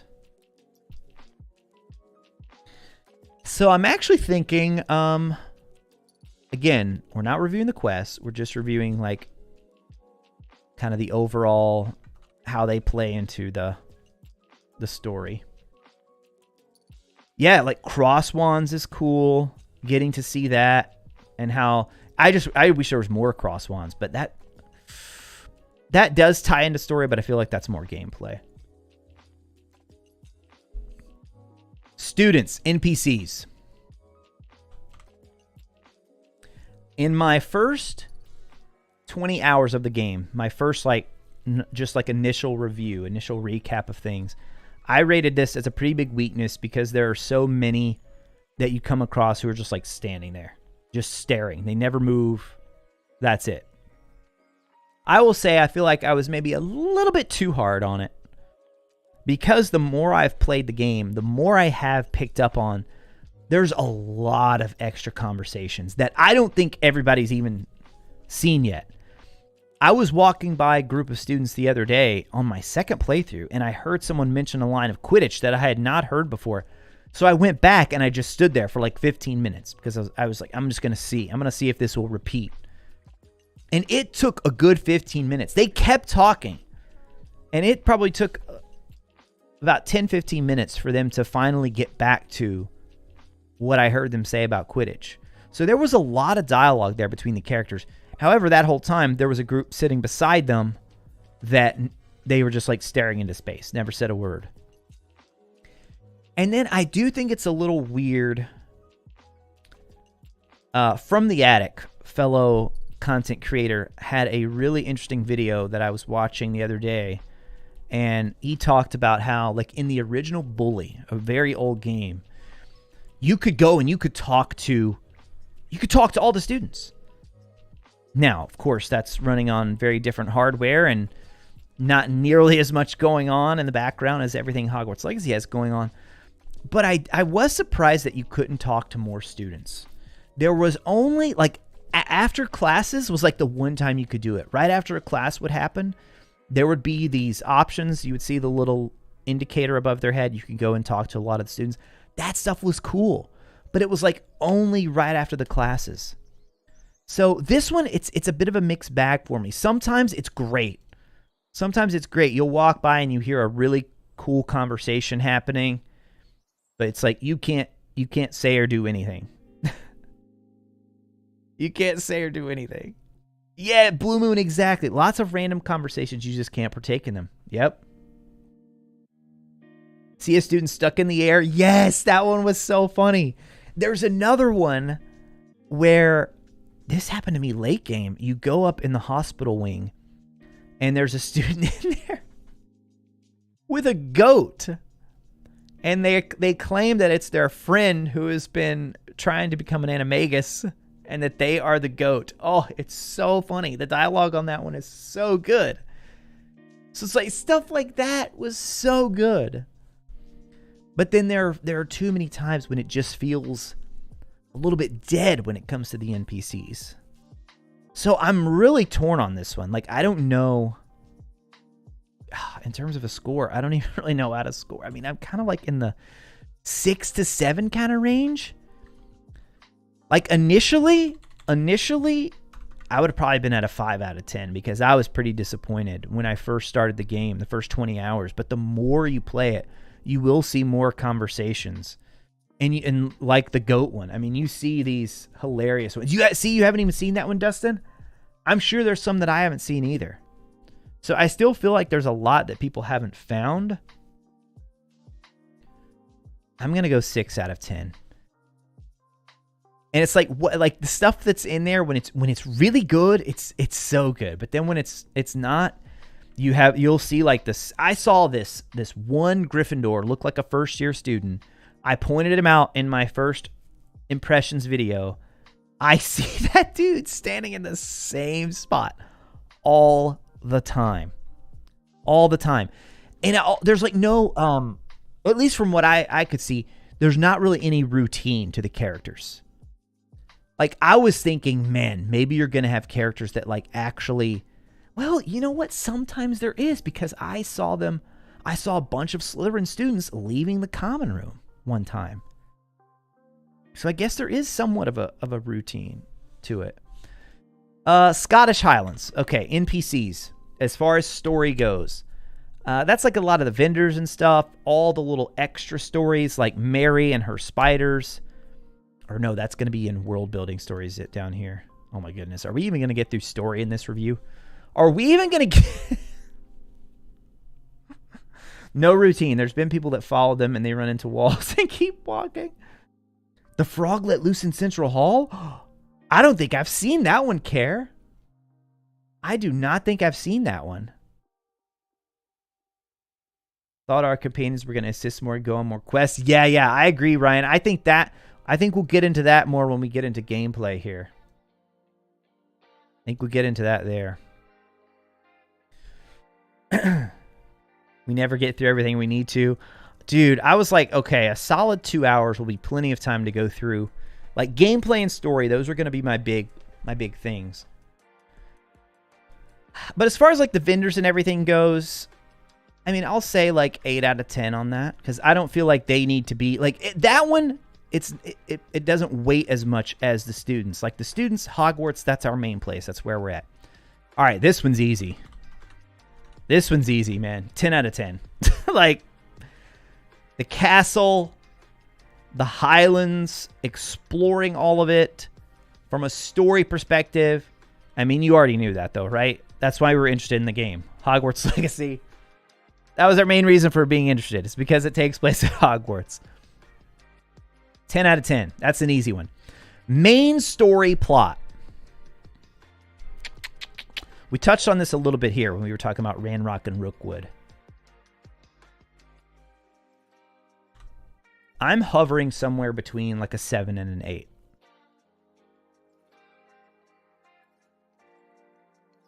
Somewhere between like a 7 and an 8. And you know what? Companion stories, I'm taking that one off because we did that up here. Oh, and if we're like rating companions as a whole, I don't think we need to do that. I'll say like an 8 out of 10 overall. Oh, maybe and Ravenclaw definitely needed. I'm just gonna say like a meat should have been 4th companion. Setting, yeah, 10 out of 10. The main story. So, okay. Here's what I liked. Ancient magic stuff I thought was cool. I thought that was very smart to choose something like ancient magic that's in the book, but it can impact our gameplay and it can impact the story as well. The beginning, incredible. Again, no gameplay yet, incredible. The Gringotts section, how great was that? How great was that? My biggest issue is that there wasn't more of that. Like I thought, and again, this is where we start to get into expectations, you know, and what you were thinking and expecting. But I thought it was going to be like, once that happened, I was so pumped because I was thinking, dude, there's going to be missions where we go to the Ministry. There's going to be a mission where we go to Azkaban. No, I'm not counting the Hufflepuff one. Even if you do, right? Even if you do, there wasn't a lot there to that. I was thinking there were going to be full-on missions where we leave the castle. I mean, it's a world where you can apparate, you can do port key, you can do, our main character finds these portals, right? I mean, there were so many ways they could get a student to these other locations. So I think it's like they put so much time into that beginning. I know they've talked about how much time they put into that beginning. But then we just never went anywhere else like that. We never went anywhere else like that.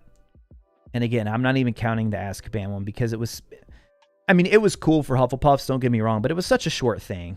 And you basically just have one long haul. And that was it. But as far as the plot goes, like I touched on it up here, I wanted more from Ranrock and Rookwood. The Sallow quest line, that's where they took the big risks. And the Haunted Hogsmeade quest, dude. Oh my goodness. That was insane. So like they needed more like the Sallow quest line in this part. And I don't feel like we can talk about the main story without talking about the main character. Now, this is another one where I've listened to a lot of different people give their take on this. A lot of different people. And I still struggle with the fact that we didn't have more backstory for our character. I know it's meant to be the Witcher wizard you want to be. But it's hard. Like there's no reason to care about your character right away. There's no reason to care about the mission. Like you're in that carriage at the beginning and it's like, oh, what's this blue stuff I'm seeing? Fig's like, what? We were totally wrong about that, by the way.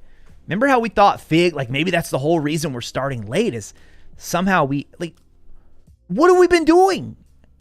For 5, we didn't go to magic school anywhere. I know we didn't go to Hogwarts, and clearly our character understands the magical world because we understand terms and everything. But I mean, do we have a family? Like, is there anybody we care about? Anybody at all that we care about? Or are we just, so I don't know. It was again, I get why, but I wish there had been more on that. And then here, I know this touches on gameplay too. But you guys have brought this up a few times in the comments. And I really do feel like this game needed some sort of choice-based where more choices matter. Now, I know you got to understand the limitations because all games have limitations, right? So as much as I love games like Heavy Rain and The Walking Dead, those games are very light on gameplay because they have to put so much of their resources into the storytelling and giving you all these branching paths for the dialogue options. Dude, Heavy Rain, my first experience through Heavy Rain was one of the most entertaining gameplay experiences I've ever had. If you guys have not played Heavy Rain, oh my goodness, that game is so like the choices that you have, it's just so good. And you can have, I can't even remember how many different endings they had. So I understand. And that's why it's hard to just like go crazy, knocking them too hard for this because that is a monumental task to be able to do something like that. But you look at Mass Effect. You look at Star Wars Knights of the Old Republic. Oh man, I don't think you have to go full Mass Effect, but Knights of the Old Republic is still to this day one of the coolest stories. I mean, I wouldn't say like I'm a big Star Wars fan. I enjoy Star Wars, but I'm not like a hardcore fan that's seen everything about it. But dude, Knights of the Old Republic, incredible story. Incredible story. And there are so many things in that game where your choice matters. Like your dialogue, the thing that you say, they're not going to forget into it could impact what happens to that character. It's like you have a lot more of the Sebastian situation in that game. And Feathers, you love KOTOR as well. Dustin, one of your favorite games of all time, absolute favorite. And the main story, major spoilers if you guys haven't played Knights of the Old Republic here, that is such a good example of doing a story and letting you be like your own character. So if you don't know, the way you start that game, something's happened, your character has this amnesia, you don't remember, you wake up on this ship, you're like, what the heck is going on? And then so all game, you keep this bad guy is Darth Malak. Keep hearing about Darth Malak and Revan and Malak, and nobody knows what happened to Revan. What happened to Revan? Nobody knows. And then you get to one of the greatest plot twists in all of gaming. You are Darth Revan. You are Darth, no matter what the choices are that you've made, because you can go good or evil in that game. You can go Jedi or Sith. And it just works so well, because if it's like, if you go the good route, then it's just like, oh my goodness, you know, I'm a new person now. I can't believe I did all these things. And then if you go the bad route, oh, I can't even remember if I replayed that or not. If I replayed it as a Sith. But that game, I feel like, is such a good example of giving you lots of different choices and actually having them have weight and matter. And I was a little bit worried when they first came out and said, we're not going to have a morality system. And it's because there's so many different ways you can define like a morality system. You know, is it like Infamous, where you have, oh, you made a bad choice, so you're going to go one step closer on this scale? I don't know that it needs to be like that. And then you make a good choice, oh, and that bumps you back. But there is a point where, man, if you're casting Avada Kedavra like crazy, other characters are seeing you doing it. I mean, and we sort of joked about this before the game came out, but it's like, what's going to happen? Are the teachers just going to swarm you? Is the ministry going to, a group of Aurors going to run in? No, none of that happens. None of that. And I would argue, I mean, the choice that you make at the very end of the game, I would argue, is not even that. I mean, it's just so little difference. There's just so little difference. The only choice that I think even makes that big of a deal is the Sebastian one, the Sallow quest line. So, all of that, I think I've talked myself into 6 out of 10?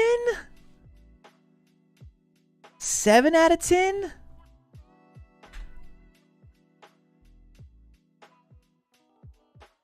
Sebastian choice. You agree Sebastian's the only one that really matters. Detroit Become Human. Oh my gosh, that's by the same developers that did Heavy Rain, right? Yeah, I need to play that one. I did not get to play Detroit. Me? Oh, wait. What are you responding to, Christy? I'm behind now.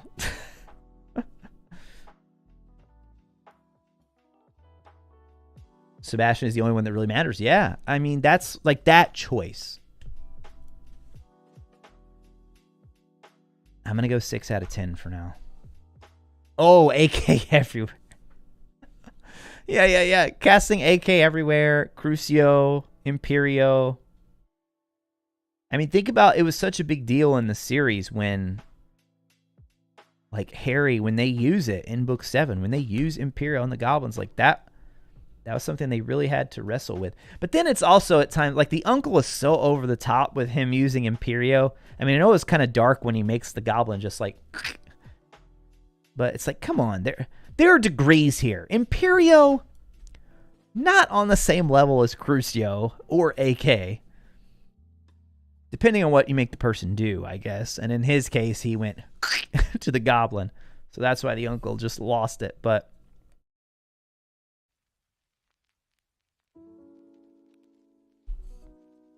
world building stories. This is like Mary and her spiders. I liked them. I think there were some really good ones. And these don't necessarily have to... Oh, dude, here's what I will say. Oh, this is more about the main quest.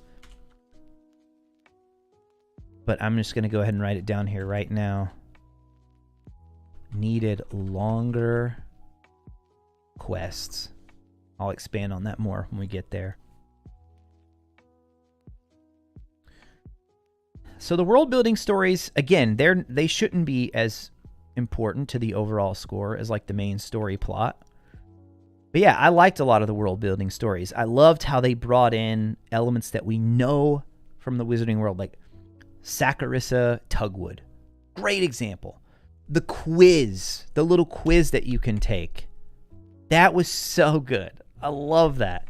Love that. The goat, the random little side stuff. The Gladwin Moon and all that, like all these little extra stories that don't factor into the main story, but it's all like world building, you know? It's all part of the world building. Man, so I might be persuaded to go 9 on this one. Kind of thinking 8 out of 10, 9 out of 10. And the only reason I would bump it down to 8 is just because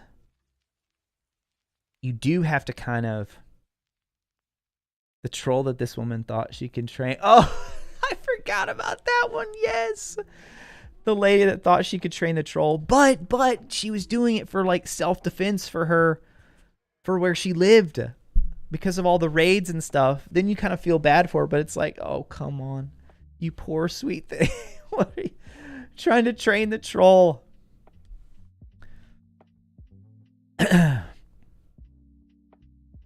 What else? I think we'll stick with 8 out of 10. We got to move on to gameplay. 9 out of 10 for side quests, world building quests, so much better than the main story. And 2/3 of the companion quest line. Yeah, I just think with both the main story and the world building stories, I almost wish there had been...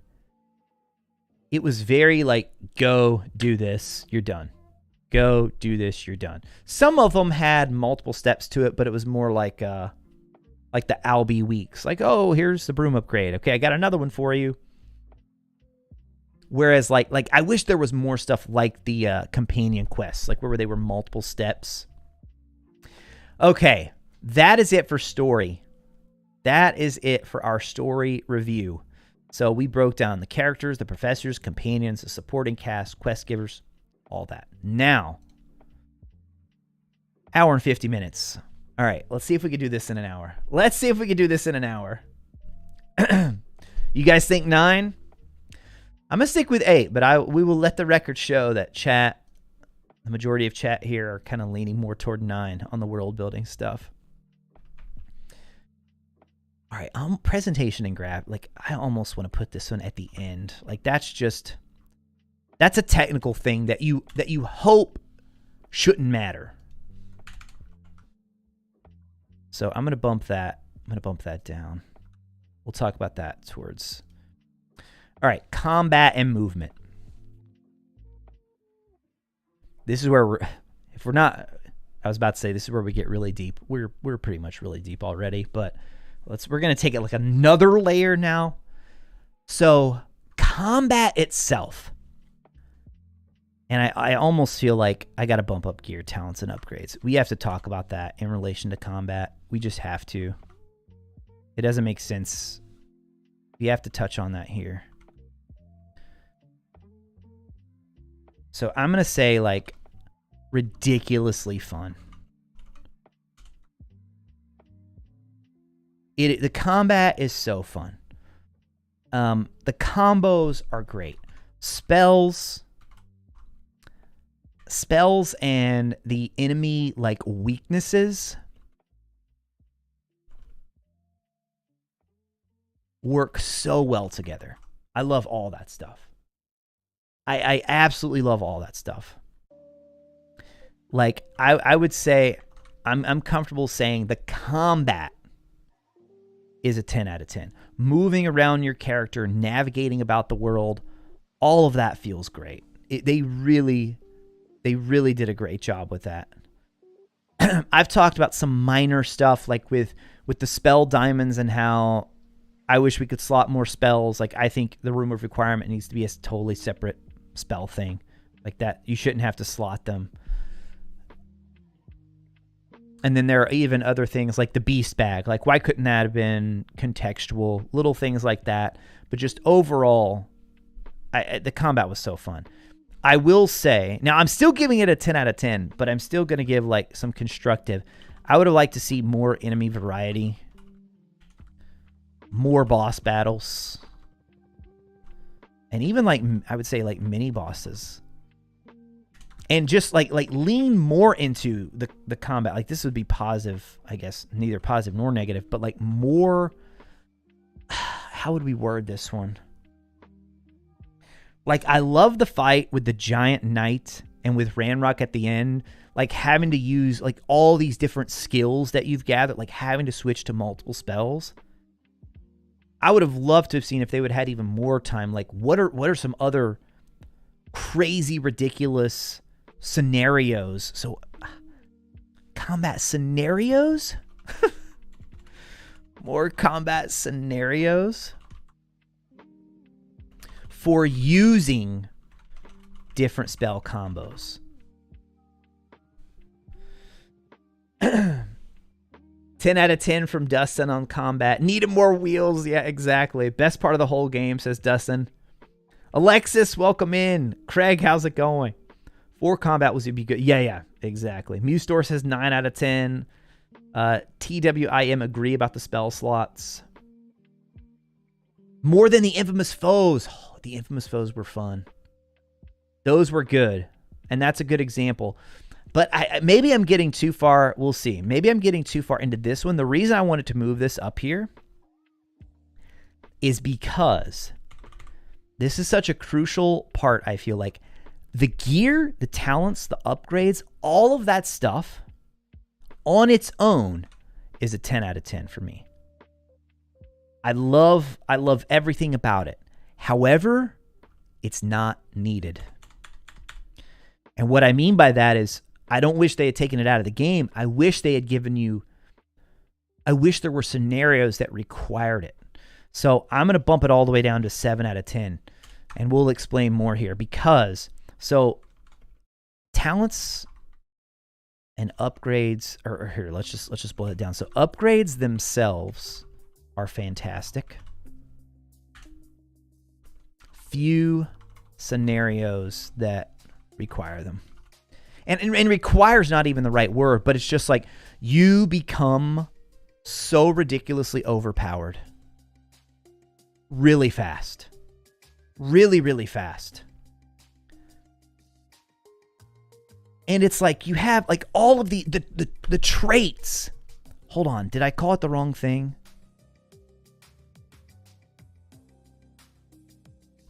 The traits are so fun.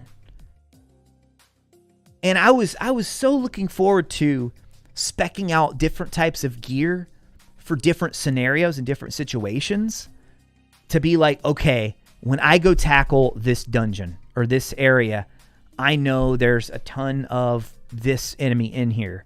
So I need to make sure I have my Defendo maxed out to take care of these guys. So it's almost like, I don't want it to turn into a DPS situation, right? Like Destiny. It's like, okay, what's going to do our max DPS in this area? But I do feel like there wasn't enough. They just weren't. You don't even need them. Like you could go through the whole game.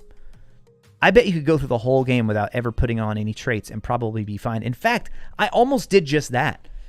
Because I was thinking, okay, I'm going to get to a point near the end of the game where these are actually going to be really important and I'm not going to even be able to take down certain enemies without having more traits and stuff. But you just become so overpowered. And not that overpowered is it's not necessarily bad, but there's just, once I finally got my character like, yes, these are all the traits I want, I'd done everything. And so there was nothing else for me to do. There was nowhere for me to use all of those traits. Now, I saw somebody say, Nobu talk about the gear system is trash. What I think you mean, Nobu, is more involving exploration. And I'm not going to say it's trash, but what I will say is that, oh man, is it exploration? No, I think it goes under exploration. The reward. A big problem with rewards.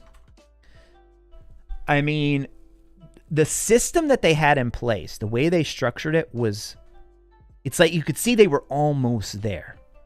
But when you go through this cavern and you solve a puzzle, like the caverns themselves were so cool. They were great. But I have 100% of the game, and there were some caverns that I never had to go into. There were some puzzles that I never had to solve. Because gear is just not rewarding enough. And so you go through these, and I've heard, like, this is almost across the board. Everybody kind of jokes about it. It's like, even the people that love the game, me, I love the game. I'm going through these areas and I'm just like, oh, here we go with another. You solve this fun puzzle and it's like, oh, I got a purple scarf. And it's actually lower than the one I had before. And because of the transmog system, all you're really getting out of that is you're just getting another cosmetic. That's really it. That's really it. Now, what I will say is it's a big challenge with a game like this. It is a big challenge because of the way it's like you can't go, if you're in a game like Elden Ring. Elden Ring's a good example of this. You have so many different weapon types. You can find this awesome axe. Then the next one, you can find this amazing sword. Then you can find some just like crazy off-the-wall weapon that you didn't even know existed. In this game, in the world they're in, they don't really have that option. So it's like, what do you do? What do you do? This is where I'm just a reviewer. I'm not a developer. I don't know what the solution would be. But for a sequel, I think they would have to figure this out. I think they would really have to figure this out. Or, I dare say, I'm not going to say not do it at all because I do like that sense of like going out and finding rewards. Here's another good example. We'll probably do, I'll delete this, but just because it's fresh on my mind. The Division versus Destiny. Now, I don't play much of either of these games anymore, but one of the things that made Destiny's loot system so addictive, now you may say addictive is good or a bad thing, I don't know, but for me, the reason that I wanted to literally grind strikes, grind raids over and over and over and over again is because of the, what would you call it? It's like the loot has personality. And so if you're Destiny, if you ever played Destiny, I'm talking about things like Fatebringer, Gallowhorn. Dude, did I spell that right? That's close. Etc. All like the weapons themselves almost become characters. The Division, which was a game I enjoyed, but it's just like upgraded AK. Slightly better sniper. Sniper stock. Exactly, Dustin. Like Elden Ring. And that's where I just come back to, I don't know what the solution would be. I don't know. I don't know. I don't know how you do that in the Wizarding world. Because almost everything, like even if you included think about every tool that you could have in the Wizarding world. Now, if I really sat down, like if I took a lot of time and tried to figure it out, I'm sure, I trust Avalanche in a sequel. I absolutely trust them to be able to come up with things like this. But me sitting here right now as someone who's never made a video game in my life, I don't know. I can give you examples of other games like exactly like you just said right there. And that, to your point, you said you don't really understand like Division or Destiny. Think Destiny, completely different game from Elden Ring, but it's more along the lines of Elden Ring. And it's like, it's unique. It is unique. The weapon, it has a name. It's not just, oh, there's the red cloak. No, like the Daedalian Keys quest reward. That's an example of a 10 out of 10 one, right? 10 out of 10. That reward is so worth it. It's so worth it. But then you have all these great, like as far as the exploration goes, that's where this one is really hard to review because honestly, the exploration, one of my favorite things to do in the game. Broom flight. Awesome. Awesome. I love the animals as well. Hold on. Needs Dragonflight. I'm gonna give a positive for Hippogriff and Thestral, but I'm gonna be 100% honest with you guys. I never used them. Hippogrig, whoops. I use them very occasionally. They're like they're great for that scenic shot, but the broom is just so much more convenient. Now, I have heard some people complain about the broom controls a little bit. It was a little bit awkward at first, but once I got going, I didn't have too much of a problem with it. But like all the little all the little discoverables, like discoverables and the points of interest,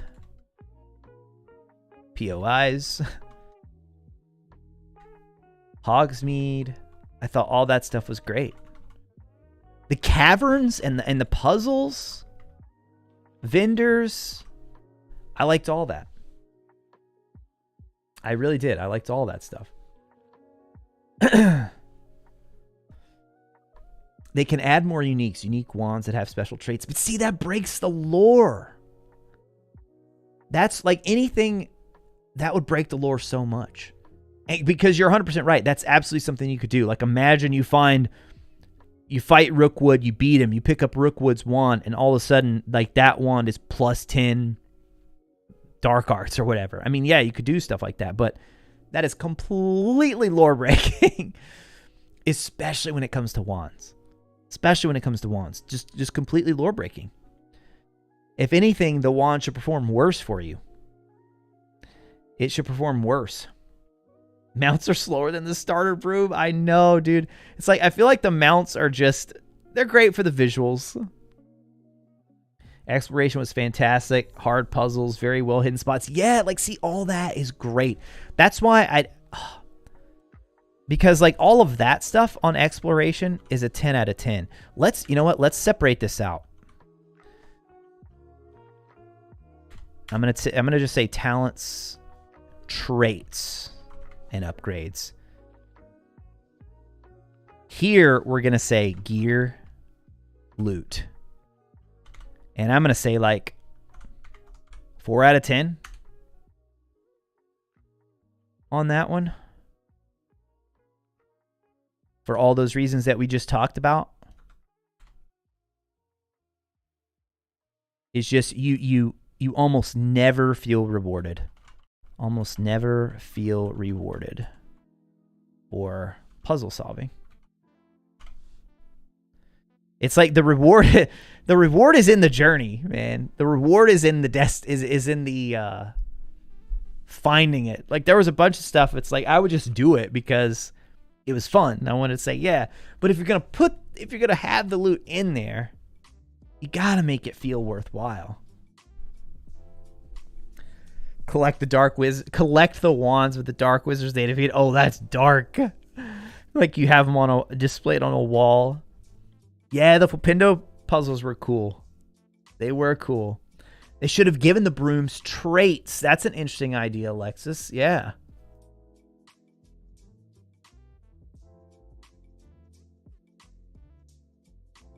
Merlin Trials didn't have good rewards. Oh, the Merlin Trials. We'll get to them in side quests. But yeah, honestly, like if I had to boil down, I feel like this is a really big thing that would I say it holds the game back? I mean, it definitely holds the game back from being amazing. Well, it is amazing. I think the game is amazing. But it could have been better, no doubt. It could have been better. And this is one of those areas. But it's just like, how do you do something like, let's go down here, and let's say, actually, this is going to be a positive for sure. The Daedalian Keys quest, big positive. Plus the reward. So it's like the Daedalian Keys quest and the reward. It was worthwhile. Yes, it was a longer, lengthier one, but it was absolutely worth your time. How do they do more like that with a vast open world? I mean, because like cosmetics, they'll take you pretty far. Like they did a great job with the cosmetics. I mean, if you start doing stuff like, I don't know, armor and defense, which like the offense and defense for your armor, the way they really handled that was with their traits. That's how they handled that. It's almost like you would want your traits to be a lot of the rewards for this right here. But then you get back to the problem of like there's just few scenarios where they're even needed. You know? Cloud Roth, how's it going? Welcome in. Definitely need more variety in the Merlin trials.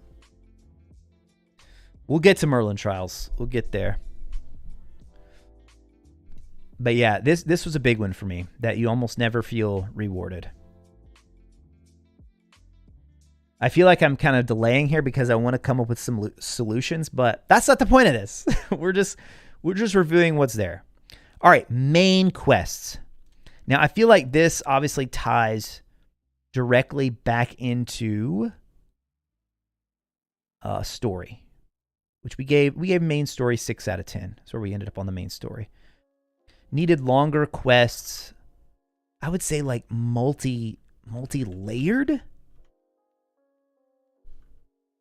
And then what do I mean by that exactly? Like, because I guess the main quest did have a lot of steps. Like when you consider, and I don't mean just like going around on fetch quests or something. I don't know. Maybe that's not fair. Maybe it's not fair to say longer. But they did start to get a little. The whole area with the knights, like that area, you found yourself in there a little bit too often. But then you get to the one that's like the third trial. Was it the third trial that was the Deathly Hallows, right? Third trial, huge plus. I just did the first trial last night. Like for the first one, I think that's fine. What was the second trial? Anybody remember? Fire and Vice is a great side quest. That's a Poppy one. I'm just going to say like pretty much all of Seb's quests.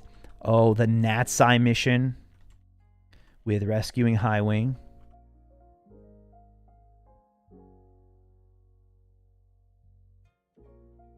Second trial is similar to the first. Okay, that's probably why. All right, so we'll put that one in the minus. Like second trial, a little bit repetitive.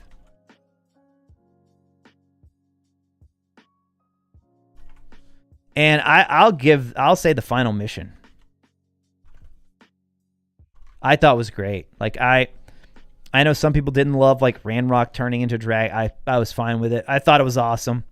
I already mentioned all of the professors arriving. That was so epic, dude. I got chills in that moment.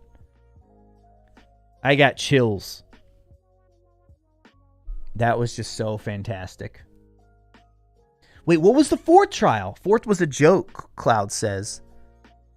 What was the fourth one? I can't remember. I can't remember what the fourth one was.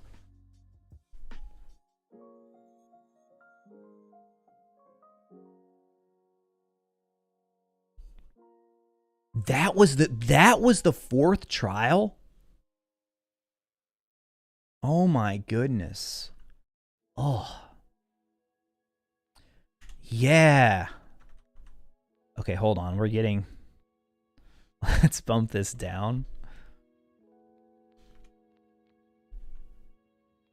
This is like the most in-depth review of a game ever.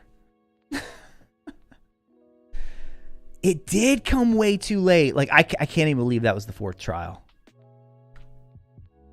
Fourth trial. Way too late for Graphorn. Lord of the Shore? Yeah, you guys were right. Nobu, I agree. Those were really fun. We're going to get to that one when we get... I almost am separating out the Hogwarts side stuff. But yeah, I'll go ahead and put that one in here right now. I totally agree with you. Depulso puzzles. Awesome. The third should have been the last. Yep. That was so cool. The third trial, guys, is the Deathly Hallows one. Yeah, that was really fun. Oh yeah, when Luke does... Luke's had a couple on Hogwarts already. Yeah.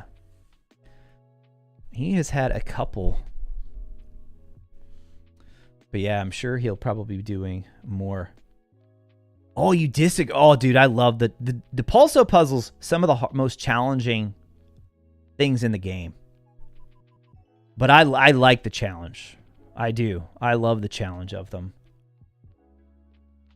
Professor Rackham, Isadora, now our character, the only ones that started Hogwarts as a 5th year, or also the other keepers. I don't think the other keepers. I don't think the other keepers, Joseph. In fact, I don't think they could even see ancient magic the same way that Rackham and Isadora could.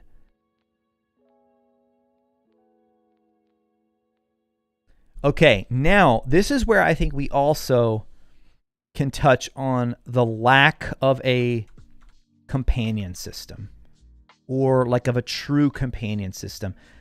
I don't even know if I'm going to put it as a negative, because I don't personally mind it too much. But I feel like I've heard from a lot of people that... So let's just write it in here for now. I'll kind of see what you guys think, if you think it should stay or not. I think some of you actually already mentioned it. Lack of a true companion system.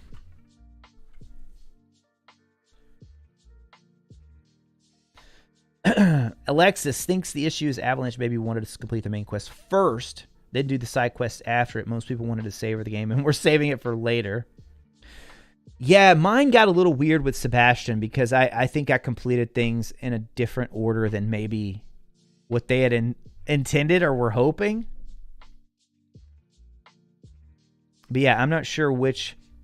I'll definitely say in the beginning, and I heard somebody else in their review said this too, and I was like, I totally agree with you, man.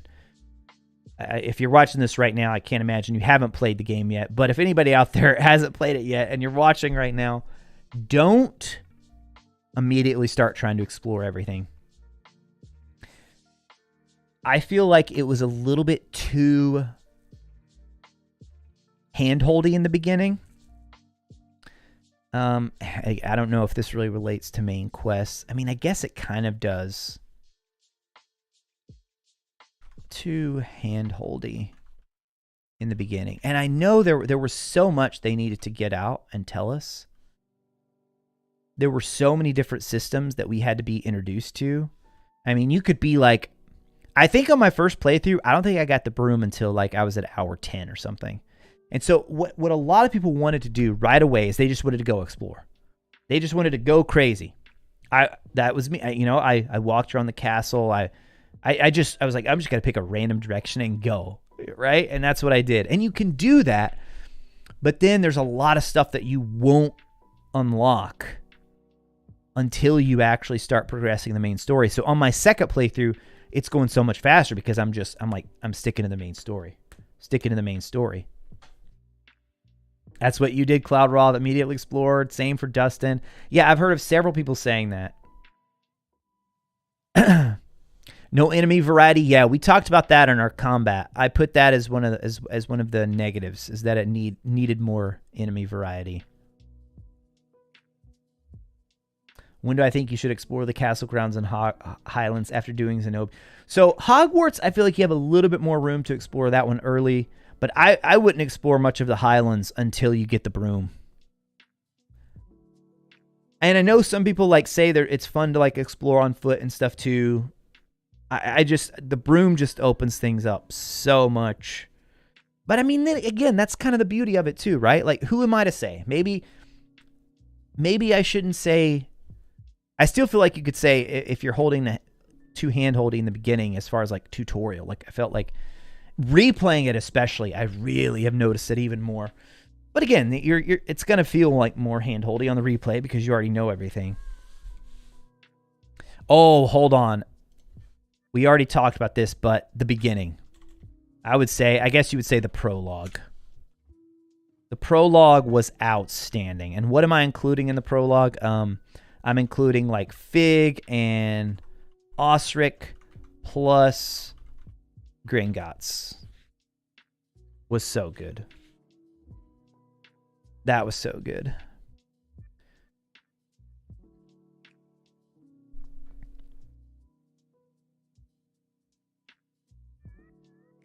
When do I think... Oh, I already answered that. Okay. Yeah, Nick, exactly. That intro. That intro.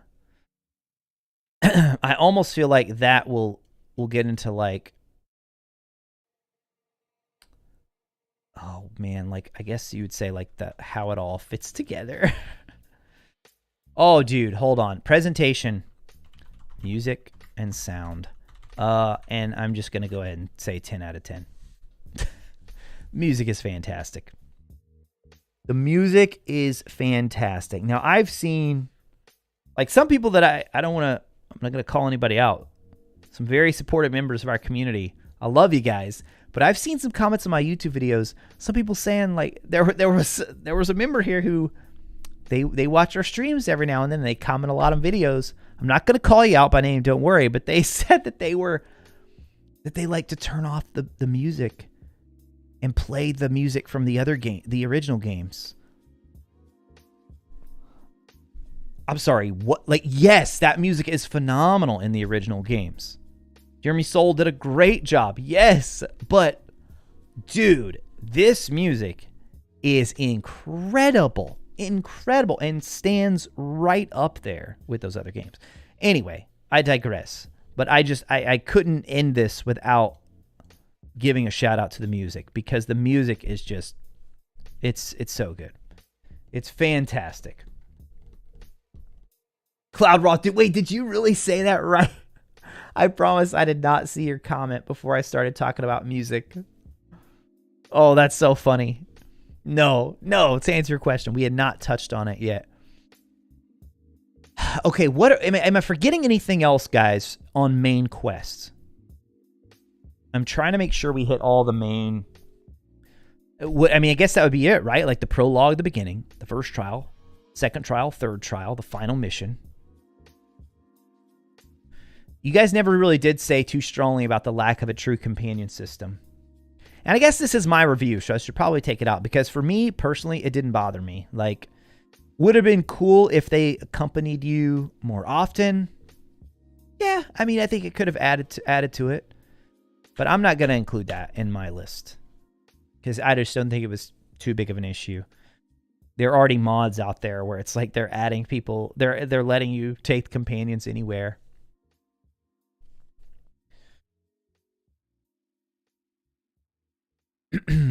All right, 2 hand holding in the beginning. I'm trying to decide if I want to stand by this one or not, because in a way it is necessary. And I felt like they did try to break it up a little bit by like, okay, yes, you've got to learn this stuff, but here you get to go to Hogsmeade now, at least on this quest. So it's like they start to give you a little bit. I'm gonna say plus minus on this one, because it's almost like a necessary evil, but maybe you could find ways to streamline that a little bit more in a sequel or anything you do in the future.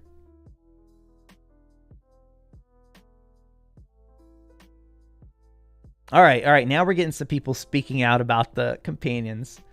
I knew if I took it off, you guys would start. So Dustin said it sucked, especially when they literally left voice lines in that hinted at a true companion system. Alexis, flown toward a sunrise with background music playing. Oh, I know. It's so good. That's a good point too, Craig. We'll talk about that here when we get into more Hogwarts and classes. It didn't bother me per se, Cloudroth says, but they were calling them companions. Right. See, and they did join us on some missions. But I think early on people thought, and they may, I mean, to be fair, they may have even marketed in a way that it seemed like people were going to be able to like, oh, like the very beginning of the game. That's actually a good example when Weasley is like, hey, you want to take Natsai or Sebastian to show you around Hogsmeade? That's a good point. They kind of set it up to where it appeared that you were going to have that option, like later in the game. Like you've got to go and tackle this really tough dungeon, this really tough area. You need to take someone with you to help out.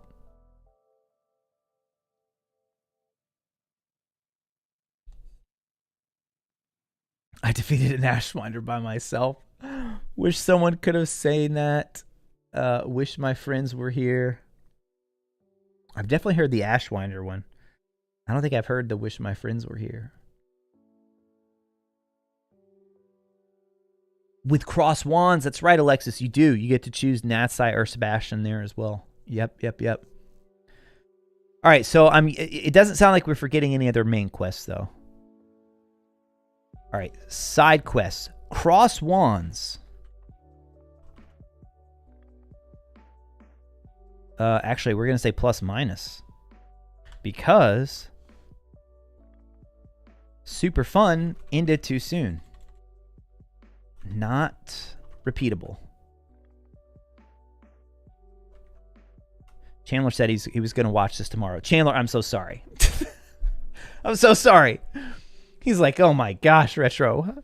You said in depth. I didn't know it was going to be 2.5 hour stream. Don't worry. We're going to put the timestamps. We're going to break all this down. I'm going to be up till who knows when putting timestamps in. Oh, goodness. Let's see. Cloudroth, I think they took the companions out because it wouldn't work well with some of the other missions. Way more work for dialogue, and then it could create branching choices, which they cut. Yeah, I wish there would have been more branching stuff, but I get it. That's another good point, Dustin. Yeah, a lot of hand-holding because a lot of people aren't gamers, Harry Potter fans, and want to make their own wizard. At least the lock-picking game went down to a button prompt on the easiest difficulty. Did it really? Yeah, where do we talk about that? All this stuff, and we haven't really talked about... I mean, I guess that's side quests. Oh, no, hold on. That should be in mechanics, too. All right. Alohomora minigame.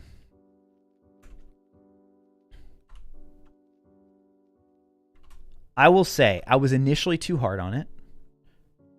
It is not very difficult. However, I do like many of the other solutions I've seen online better. Like maybe as you upgrade Alohomora, then you eventually get to a point where you can unlock everything. Or you can unlock the one below it. So then maybe by the end of the game, you still have to do it for level 3 locks, but level 2 and level 1 you can unlock automatically. Yeah, I mean, I haven't seen anybody who... I mean, it's a mini game, right? It's not... What is really the point of it? I guess, like, let's think about this from a gameplay perspective. It's almost like a, kind of like a palate cleanser. Like if you've just been in the middle of a heated battle, it gives you that time to just kind of like catch your breath for a second. But a lot of it is just exploration. I guess they were looking for something that would give you just a little bit of bringing some gameplay to the Alohomora spell. So it's not just Alohomora, and that's that. Which really, I mean, they kind of had to invent this whole tiered system of Alohomora anyway. Like Cloudroth, I like the minigame, but it's immersion breaking. Nico, the House Elf quest is top tier. Wait, the House Elf quest. Are you talking about the Slytherin one? Or are you talking about the... Which House Elf quest? More things like crossed wands. Yeah. The Imelda missions. So I'm going to also say on the side quest, plus minus on... Well, the flight missions, I'll say that was cool. Like, I like those. The time trials. That was fun. And then the other thing that's not repeatable.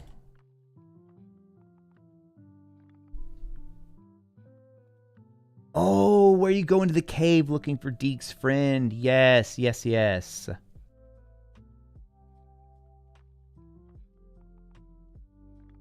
Tobbs quest with the Acromantula. There were a lot of memorable side quests. A lot of memorable ones. Treasure Vault side quests are too tedious. Maybe. I could see that. I could see that in some instances. I think the biggest thing was the Treasure Vault is the rewards. I think it's... Which we've already talked about that a little bit, but just like Treasure Vault, lackluster rewards.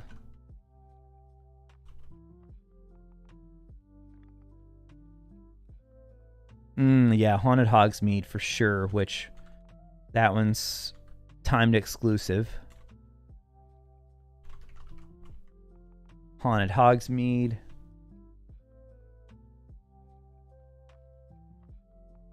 Okay. What do you guys think about house exclusive missions? Because I'm pretty sure a lot of us asked for this, actually. I may have even been one of them. I may have even been one of them. Because there's part of me that says, oh man, there's part of me that says I wish there'd been more. But then that's like so much harder from a development perspective. And you can see, so the Jackdaw quest is really the one where they tried this out. Oh my gosh, more stealth. Oh, this one might be controversial. So I'm including this as a negative because I feel like they need to be more of them. I actually like the stealth stuff. The sneaking out at night. Like, they teased it, right, with the Sebastian quest. So let's say I'm going to put that as a separate one. Although I don't know if this falls under... Wait, actually, we'll put that here. Consequences for sneaking out. Oh, this one's tough though, man. Because would we really want this? See, this is the thing I feel like when they're sitting there in the developer room, that to us as fans sounds good. It sounds good on paper, but in the actual gameplay, oh man, wouldn't it be annoying? Like, I feel like it's one of those things that the first time you do it, I mean, we could teleport anywhere, right? We can use the Floo Flames, go anywhere we want. In this game, like the way it's structured. Oh, I'm hesitating on this one now, you guys. These are probably the conversations they had, like when they're developing this. Oh, we'll come back to that. Let me catch up with you guys. Hufflepuff's exclusive is way better. Slytherin's sucks. So I'll say this, Nico. Hufflepuff's is cool simply because of the location. But I think Gryffindor, as far as like just a pure quest, like you take Azkaban out of it. I mean, the character really doesn't even do anything at Azkaban either. You just walk down a long hall. That's it. As far as like a game, like gameplay, like I think Gryffindor probably had the best one. I think the Gryffindor one was the longest one too.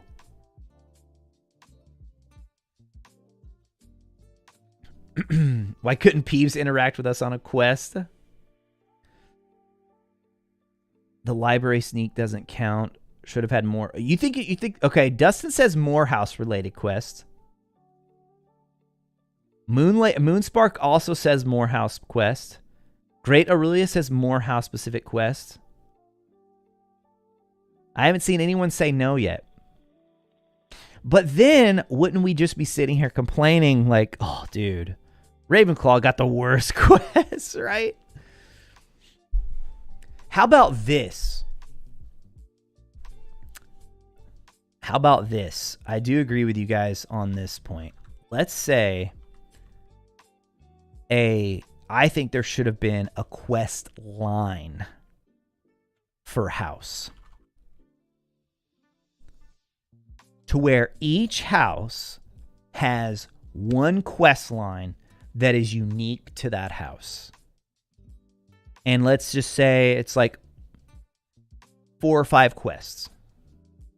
4 or 5 missions, I mean. 4 or 5 missions. Instead of... Like the Jackdaw thing was cool. I like that they tried. Like that's an example of I feel like they took a risk there. And yeah, we're gonna now we're gonna sit here and rate and say, well, this one got a better one. Because that's what we do, right? But I like that they took a chance on that. I do. So that's why I leave it as a plus. Because I think it was great to take a chance on something like that. But then as far like I would have loved to have seen a full-on house quest line. I think that would have been cool. House exclusive quests, add replayability, true. True, true, true. Lots of detention. Yeah, there would be, Craig, if there were consequences for sneaking out.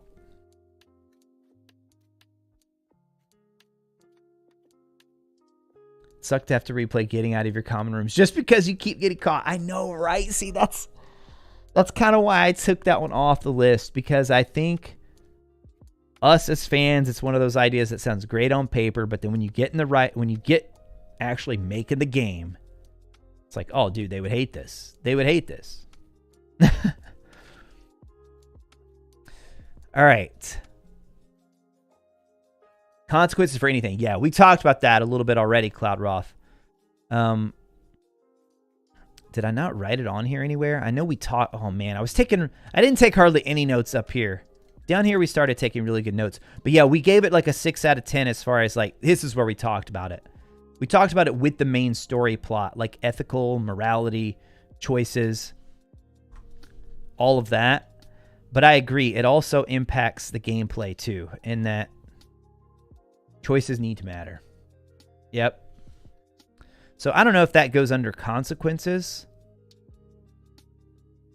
Maybe presentation is kind of like our catch-all down here. It's not really that either though. Maybe it's more under mechanics. Choices and morality. Like a 4 out of 10. Need more consequences for actions. Both. I mean, and you can do this in a way, like I know it's asking a lot. I know. But you can do this in a way where you have like these big sort of tentpole decisions to where you've got to make a choice, and if you make this choice, then things go down this path. But then that's just a lot more stuff to design as far as the gameplay goes.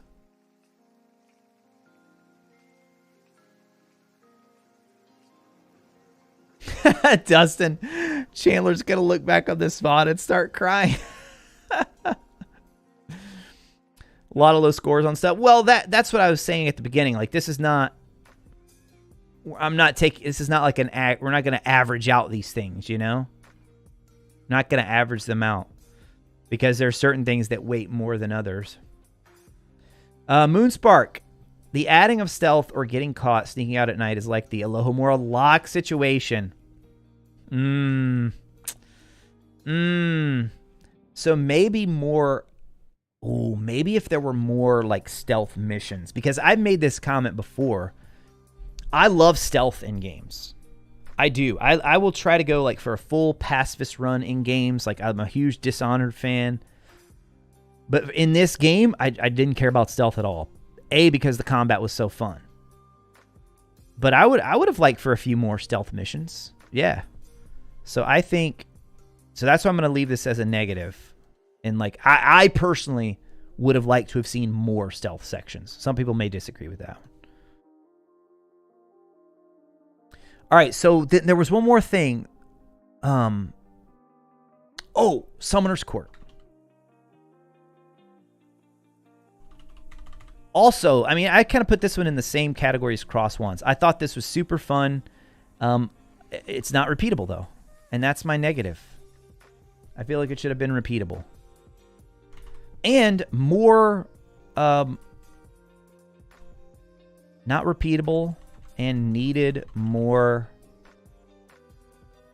what do you call it? Just like opponents. Dreamin' plays games. Hey, Dreamin', thank you so much for the membership there.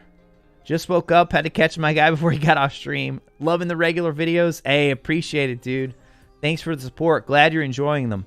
Yeah, this has been our full in-depth review of Hogwarts Legacy. We are getting close to the end here. We're getting close. Now, when I say in-depth, I mean we have went really, really in-depth here. Really in-depth. Care says, maybe no detentions, but the relationship with teachers goes down the more you sneak out during curfew. Oh, yeah, he'll know, Cloud Roth. I mean, he even said at the beginning, like, don't hold back. And I'm going to review it at the end. I'm going to give my overall thoughts at the end, too. Which, spoiler, I love the game.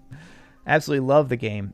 Dawes, welcome in. Speaking of sneaking constantly, let's not forget essentially what you had to do in the PS2 version. It was more scripted, that's true, but like anytime it was night, you're right, yeah.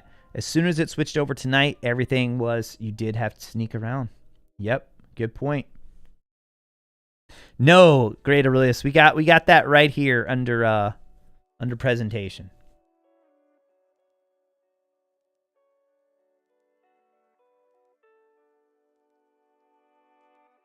They need to add Red Dead Redemption people's reactions to the thing you do so people around feel more alive and react to you.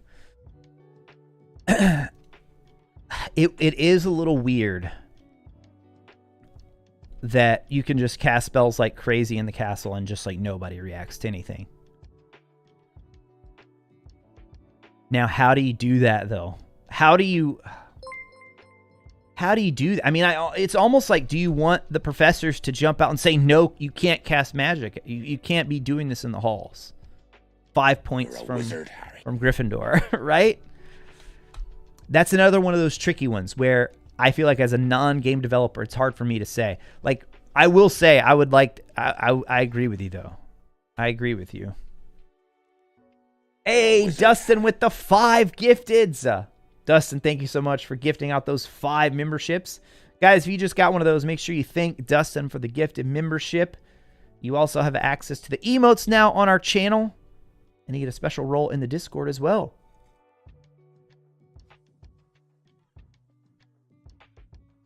Haven't seen Elwin. Elwin was here at the very beginning. She was here very, very briefly at the beginning. And she usually is, she's usually always not too far, lurking around.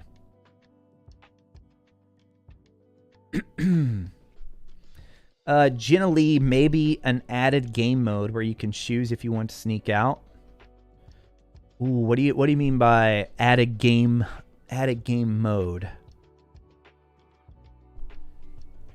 All right, I feel like obviously we didn't touch on all of the side quests and everything. Oh, we didn't give a score for this one either. Main quests, I'll say 7 out of 10. Because what's good was really good. These were really good. Second trial was a bit repetitive. Fourth was way too late for the grap horn. A little bit too hand-holdy in the beginning. Maybe an 8. I keep wanting to go halfway on some of these.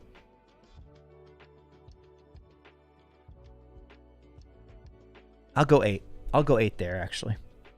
All right, side quests. Now, because I hit it so hard right here on the gear loot, I'm not going to consider that. I'm not going to take that into account on the side quests. So I think, oh man, Merlin. You guys kept wanting to talk about Merlin.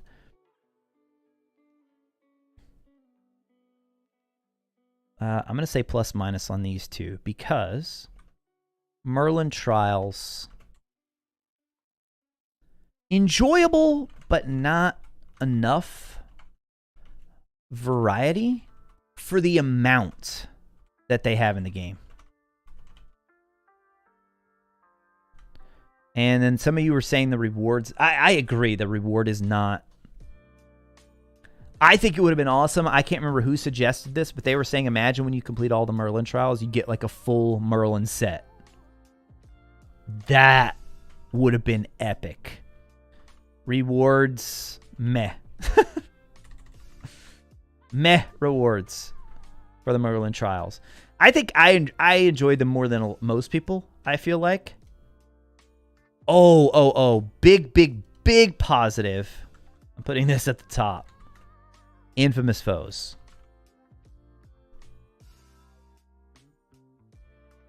I loved that. I thought the infamous foes were great.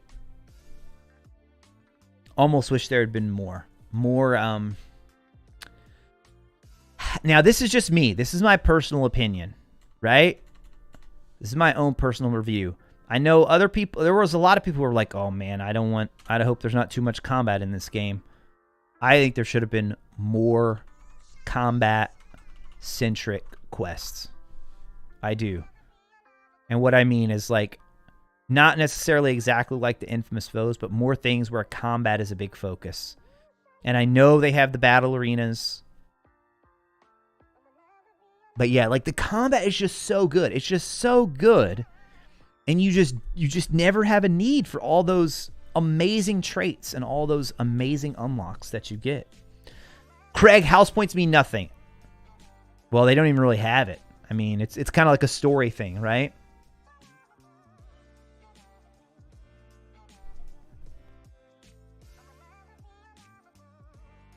Zodiac, welcome in. How's it going? Dreaming, you think it's interesting they have dialogue for other professors when you cast dark magic around them using PC mods? Oh, I didn't know that. I didn't know that. I mean, that's probably just indicative of the fact that at some point, maybe they did want to have some kind of morality thing going on. Wish there was a system for uniforms. Felt odd that our headmaster's so strict. No one seems to mind what we wear. That's one where I'm kind of like okay with them breaking the lore a bit. Let us wear what we want. Because otherwise, then the gear... Dude, you take away the cosmetic options, then gear really doesn't matter. If you have to wear... Anytime you're in the school, if you have to have all that on. Welcome in, Chris. How's it going?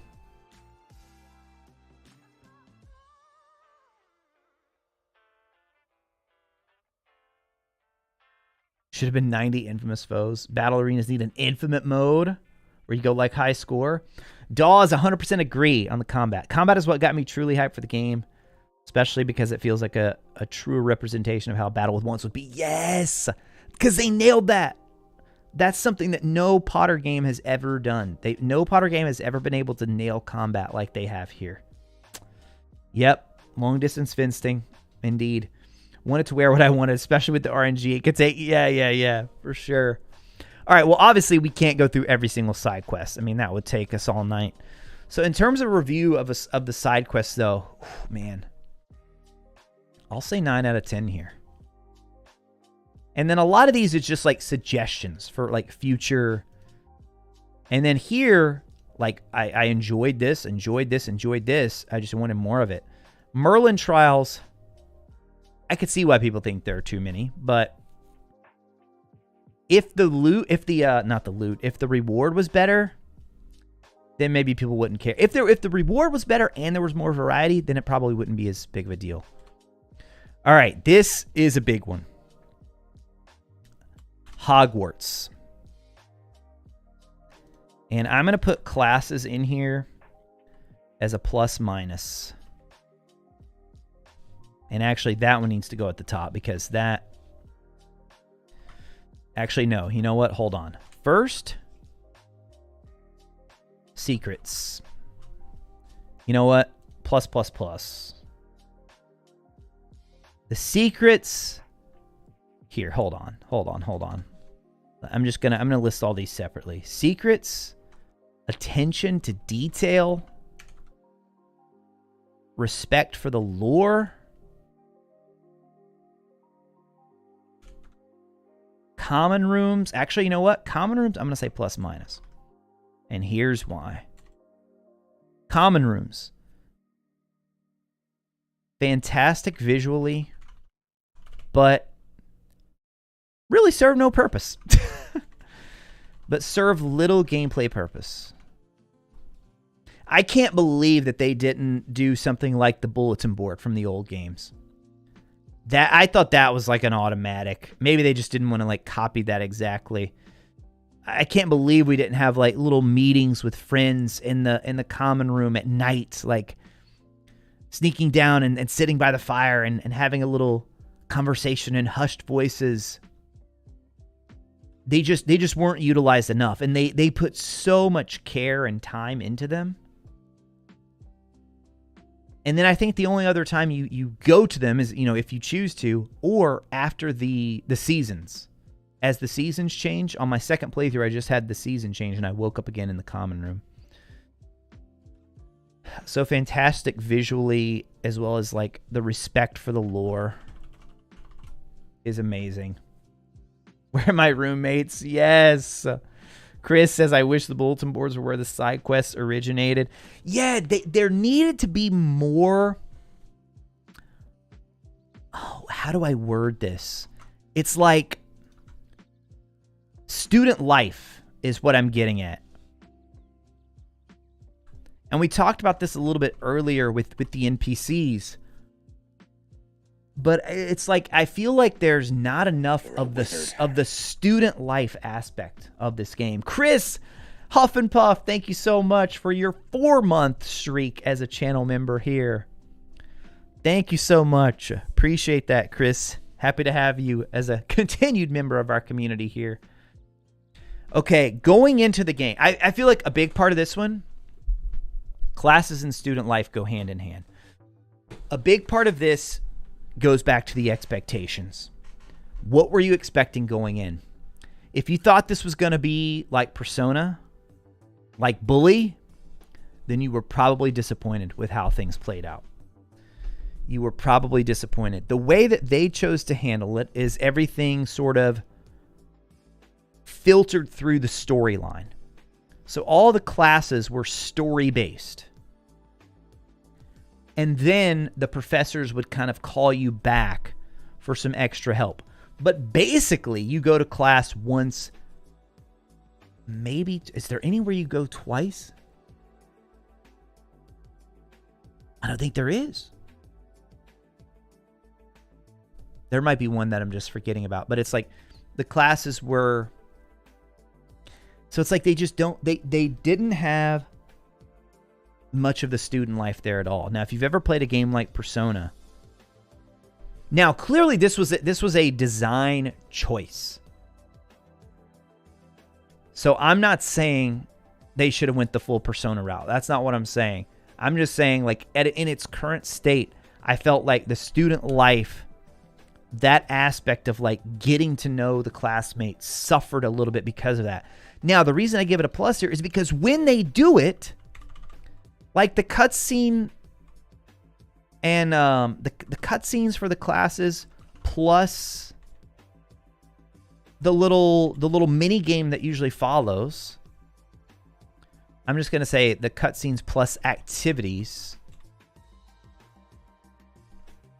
are well done, and like you see this with each class. You know, in Hecate, you have the duel with Sebastian. Herbology, she asks you to go and get the venomous tentacula, and you go with Leander. So that's like gives you that little chance to kind of bond with Leander a bit. There's the one with Ronan, of course. They use that as an introduction to crossed wands. With Sharp, that's where you get introduced to Garrett Weasley, and you can go back into Sharp's private study area. So it's like when they did it, it was cool. Now, could they have done a cutscene for like every single, like that would have been tough. Now you do, that's right, you do go back and it'll just do like a quick, like a quick abbreviated cutscene for the class. So again, it was a conscious decision not to go like the student life sim route.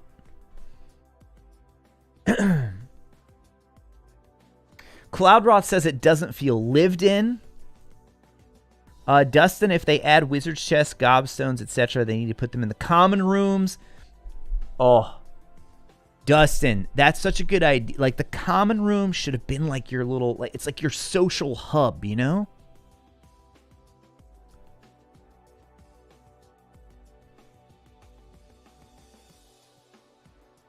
Social hub for mini games. Cloudroth, I don't want Persona, but doesn't it feel like we're never in class? Exactly, yeah.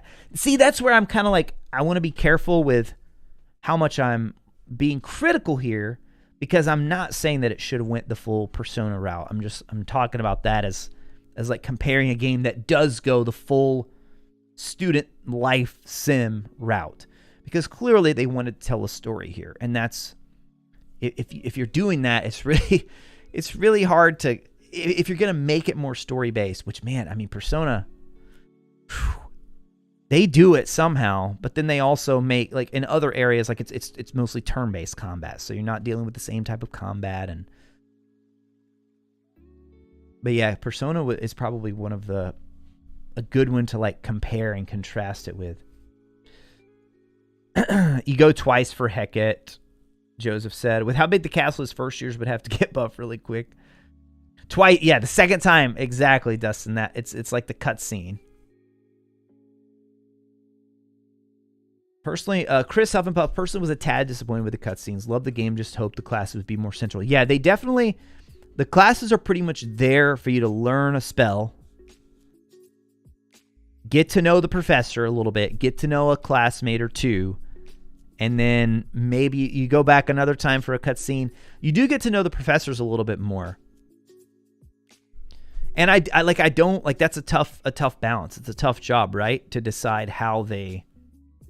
So again, I think to kind of summarize what my ultimate critique would be is I don't think it needed to go like the full Persona route of like a student sim where you go to class every day. But I do think there needed to be more elements of like student life and more stuff involving where you do have more than just one class. And they could, I mean, think about the way Persona does it. Like, Persona doesn't have these full-on cutscenes. It's like, it's mostly dialogue. Mostly dialogue when you go back for these classes. And dude, I can't, you want to know what, something I couldn't, I thought they teased the OWLs. I thought we were actually going to get to take a little mock OWL at the end. And like both like a written form and then also a practical form. That would have been so awesome. I don't know where that fits in here. But they teased it at the beginning. I'm like, yes, we're going to actually take our OWLs. That's going to be epic. And then the library. You even have that little quiz in the library if you go do that side quest. I was thinking this is perfect. This is kind of like help training you up. You're getting a little practice for the OWL.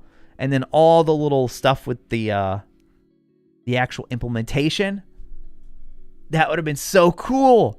Because Weasley mentions OWL so early on, and my jaw dropped. I thought, no way, they're actually doing it. They're doing OWLs.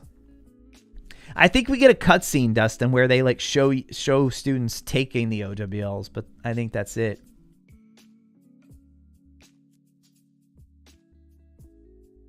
Yeah, it's a tough balance. One interactive class just wasn't your personal favorite. I get that, yeah. And here's one thing I was surprised about. There was I thought the professors would like call on us in class and we would have to answer questions. It's like no answering questions in class. I think that would have been cool. I might be wrong, Dustin. Maybe it was people studying, but I'm almost positive there's a brief moment toward the end, one of the ending cutscenes where you can see them. Blue Moon said both classes and the OWLs mentioned essentially a tease. You're left wanting more. Right. All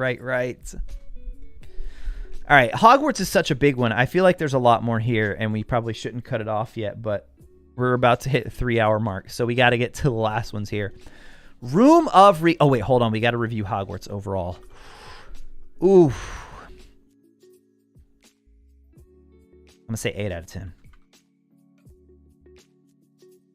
And I could see why some people would say 7. And some people who like just enjoy exploring, I could see why they would say a 9.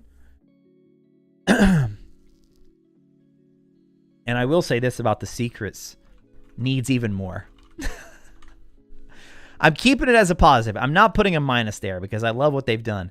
But needs even... And who knows? Maybe there are more that we all haven't found yet. That one with the werewolf story is so hard to find. And it's hidden right there. It's in plain sight. I do feel like the mini-map almost hurts the exploration a bit there because you can it's like you almost see through the wall. Oh, there's something behind this area. Dustin, you give it a 9. Just to name the only aspect you didn't like was the grand staircase. Exploring secrets, everything is in place as far as the classes room. Yeah, like the design of everything. Like I said, the respect for lore, it's also good. I just don't feel like we can say, oh man, Like, if we weren't including the class discussion in this, I would say probably a 10, honestly. But by including that, plus the common rooms,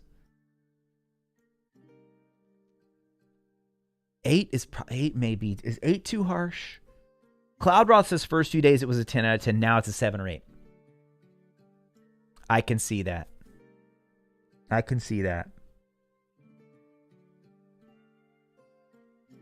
Love the castle itself. They did a beautiful job. 100%. 100% agree. 100% agree. I'm going to keep it at 8 out of 10. I can see why.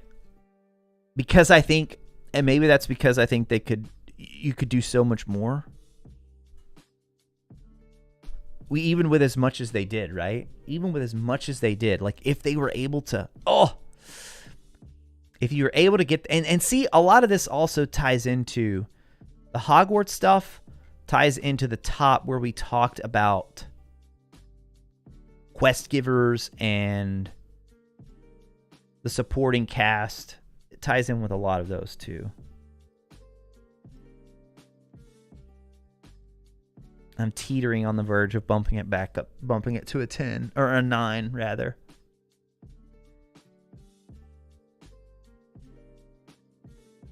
Oh, I want to go 8.5, but I'm sticking to, we're not going to do half points. Yeah, I mean, when we started this, I said 7 is good. Like if I give something a 7, that's good. So 8 out of 10 is even better. It's like even better than good. Blue Moon, a Hogwarts 2 game would be good in my book if they copy-pasted the castle and they're pretty much... Okay. We're going to have to do a whole nother episode, a whole nother show on DLC sequel talk for sure, because that ties into so many things I want to talk about Blue Moon, but I don't want to get... I want to finish out. We're so close. We're so close here. Little quizzes related to the class. Yeah, exactly. Northwoods. And see, that's like, you've got so many things from the book lore that you could have pulled from. Almost like that quiz that you do in the library. Like, imagine if instead of having that girl ask all those questions, imagine if they had like kind of pulled that out a little bit and separated those. Like maybe you get 2 or 3 questions in Ronan's class. You get 2 or 3 questions in herbology class. You get 2 or 3... And then you can still go in the library and take this big quiz, and then you have an OWL at the end. Oh, that would have been so cool. All right, Room of Requirement. Oh, man. This one is a big one because it's something we never expected. I love the fact that there is something there for people who don't... Like the whole base / world building aspect of it is super fun. The customization, incredible. A negative. What's the point of it all? Not that everything, I mean, I played many hours into a game like Animal Crossing, and there's not really much of a point to it. You hit a point in that game where you're just chilling. You're just relaxing. It's just therapeutic. So I feel like that's kind of what they were going with there. But you hit a point. Again, this ties back into my critique with the gear and the loot. Like all these traits, all of that stuff that you can weave and create from the beast fur. I better save this, by the way. Could you imagine if I closed this out and we lost all this? Oh, at least it's in the live stream. It's recorded live. We can go back and find it. Oh, so maybe we should say plus minus on that. But it's just like all that stuff you can use those resources for. There's not a lot of reason to do it. Becomes a puppy mill. Oh, man. Way better than expected, Dustin says. Still too small, both with the number of beasts per vivarium, space for potions and stuff. Feels pretty cramped if you max out your conjuration. Oh, maybe I haven't put enough in there, because I don't feel like mine feels cramped at all. But again, like I feel like I hit a point where I've got everything I need. I don't need to be constantly brewing all this stuff anymore. So let's just say rewards and utility for maximizing are lacking.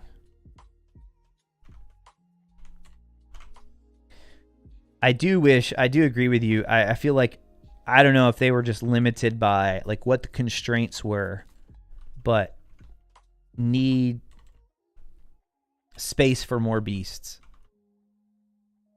and more variety. Like, why are you just limited to 4? There's got to be a technical reason for that, right? I can't imagine they're just like, hey, you can only have 4 species in here just because. I think that's got to be a technical thing.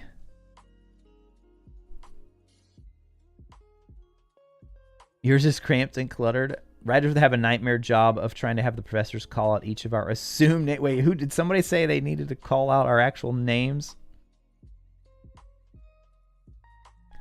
I don't think you'd have to call out names. I mean, I think it's just like it's like a dialogue choice, you know? They don't have to say your actual name. It just pops up as just like it normally does with the subtitles and everything. And then you just like you choose your response. Room of non-essential. Yeah. Alexis, doing a playthrough right now. I'm only wearing original gear. And I don't think you're going to have a big problem. I really don't. I think you're going to be able to make it through the whole game fairly easily, even without putting on traits or anything.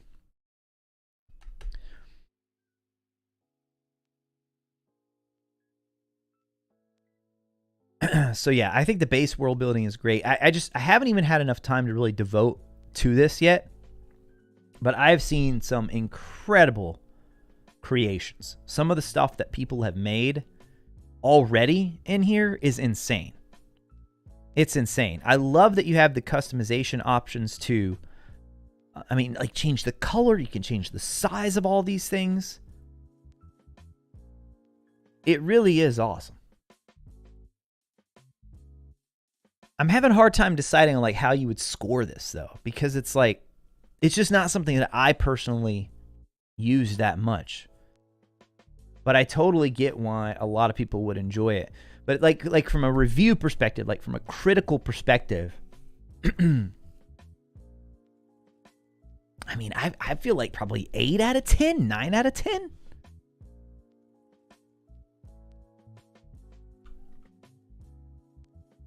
I did listen to Nightly Nerd, fellow Hogwarts Legacy creator, who was really looking forward to this because he said he loves like base building and stuff like that. Why did I say world building? What the heck? Base building. But there was a critique he had. What was it he said about it? There was some critique he had. I guess that it's like there's just no. I almost wish there was some sort of.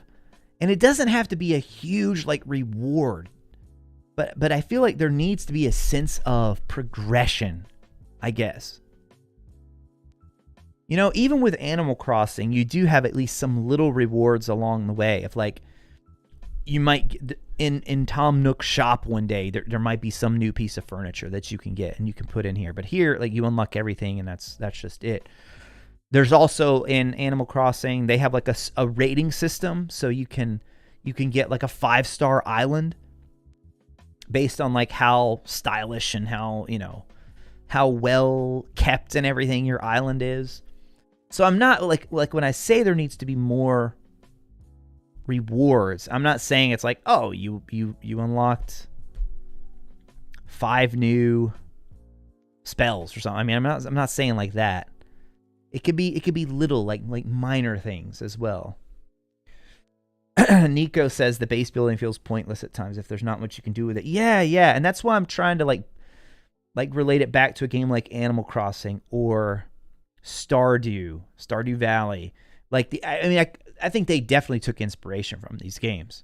2020 Animal Crossing, those were some of the first videos on this channel that started doing really well for me, were Animal Crossing videos.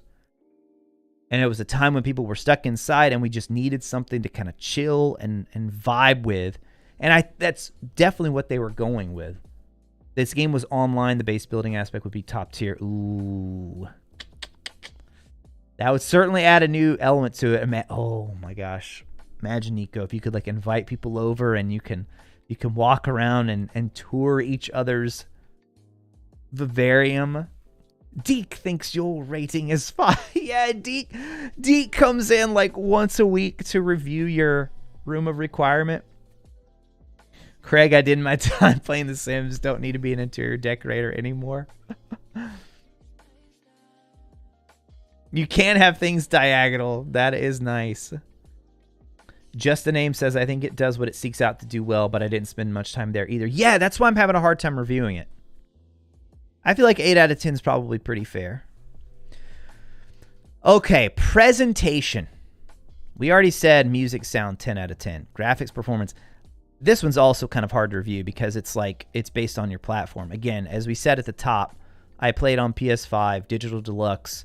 The game ran almost at a rock solid 60 FPS for me. I played on performance mode, so I didn't have any issues there. I mean, I'm leaning towards like 9 out of 10.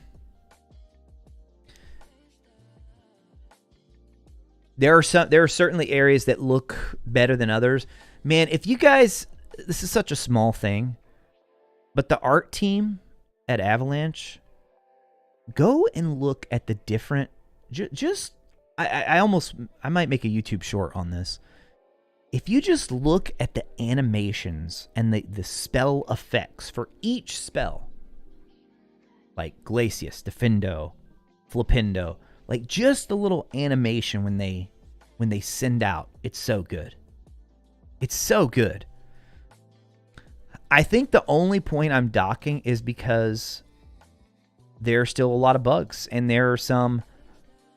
I mean, I've been hit by a pretty big one with the trophy situation, and it's taking them a while, and they're trying to get another game out. I mean, I know they're working so hard right now. They're working so ridiculously hard because they're trying to get it out on last gen. They had to delay it.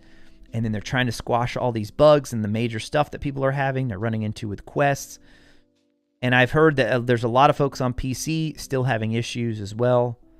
So I get it. I do. I get it. Blue Moon said the room of requirement potentially a 9 or 10 in isolation purely due to the labor they put in the details. I think it feels underutilized due to the general game mechanics. Blue Moon.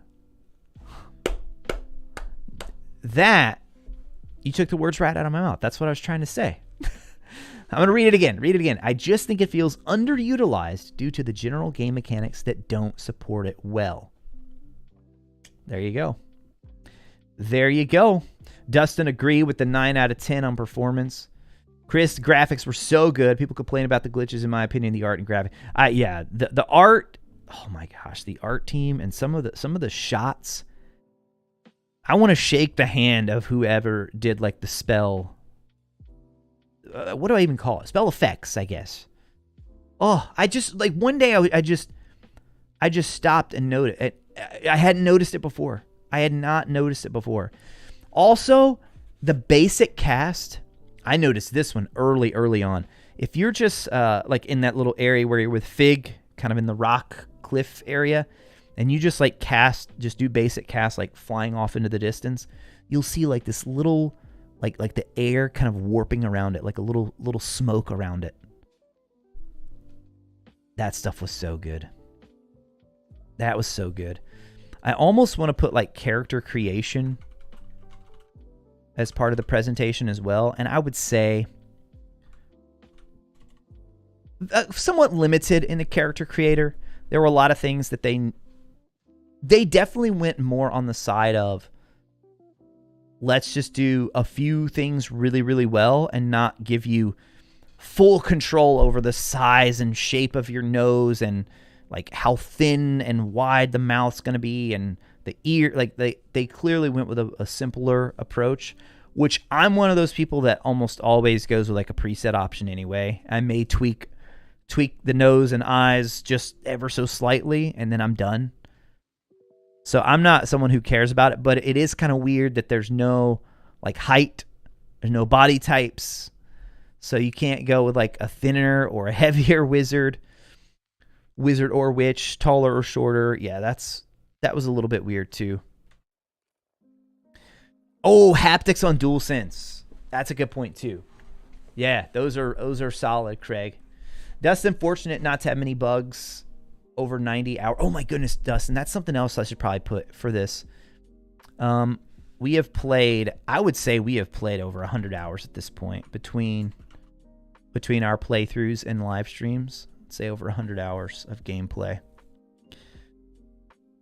All right, bringing it through here. We are at 3 hours and 15 minutes. Replayability. Now, if you weren't here for the opening, replayability does not have to be high for it to be a good game. I think you can have a 10 out of 10 game with very little replayability. Like, to me, Last of Us is a 10 out of 10. It's my favorite game of all time. Replayability, though, it's not that high. I mean, I enjoy replaying it occasionally, but it's not something that you can just replay a lot. So it's not like a game has to have replayability. But this is one that people really, really wanted to be replayable. This is one where people really wanted to play this over and over and over again. And this gets back to the expectations thing too. I still think there's a lot of people out there. There's a lot of people out there who wanted a student life sim. And there's a lot of people out there who wanted an MMO. And especially if you're in that latter category, the replayability is, I mean, let's be 100% clear here. This game gave me 80 hours. The value on that alone is like through the roof. Okay? Let's be very clear about that. It gave me 80 hours of that. Last of Us, my favorite game of all time, didn't give me half that. Did not give me half of that. Elden Ring. Some people love doing the Elden Ring like New Game Plus, like the multiple runs. That is the area to me where I think Hogwarts Legacy could have the most to improve on this current game. And this is where we also kind of get into like DLC talk here, I feel like. So I would say replayability is like, I don't know, 6 out of 10 or something. And I feel like I enjoy replaying it more than most do. You guys said 4 or 5. Christy said 8. Yeah, see, I feel like a lot of people are going to be all over the board on this one.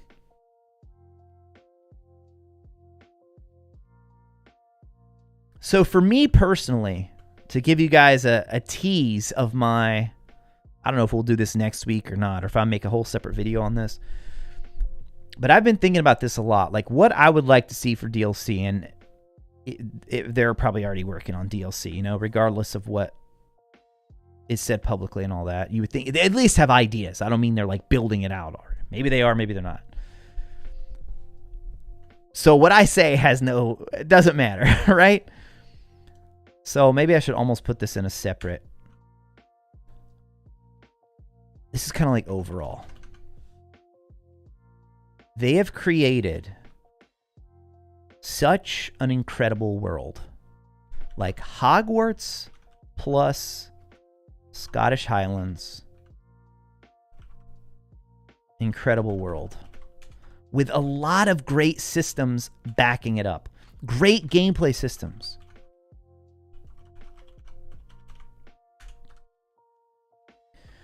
So I mean, if you go straight into working on a sequel, for whoever said, somebody in the chat earlier said for the next game or whatever, I think they should take Hogwarts exactly as is. I agree with you, but how do you pull that off? And what I mean by that is you think about games where if they're a sequel, and I can't think of any. What is a sequel? Do you guys have any example of a sequel that takes place in the exact same world and the exact same location and does it well?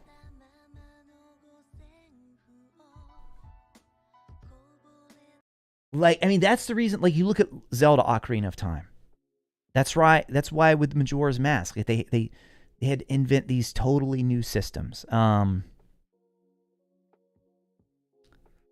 Like, yeah, Mr. Cole, like Hyrule in general, but Hyrule's different every time.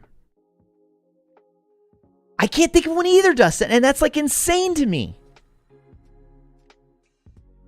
There has to have been a game out there, right, that tries it.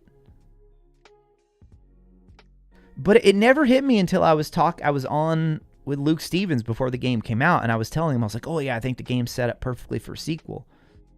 You've got, this is year 5, you're going to do year 6, year 7, they've got the trilogy ready to go. And Luke does a lot of like really in-depth breakdowns on videos, and he made the point, he's like, well, yeah, but what do you do with Hogwarts?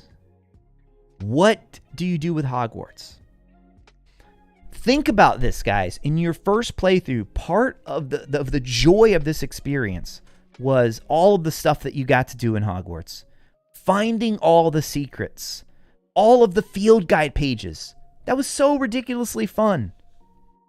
I'm going to like, I feel like the, oh man, I feel like the little stuff like that needs a place. So like extras. So like field guide pages.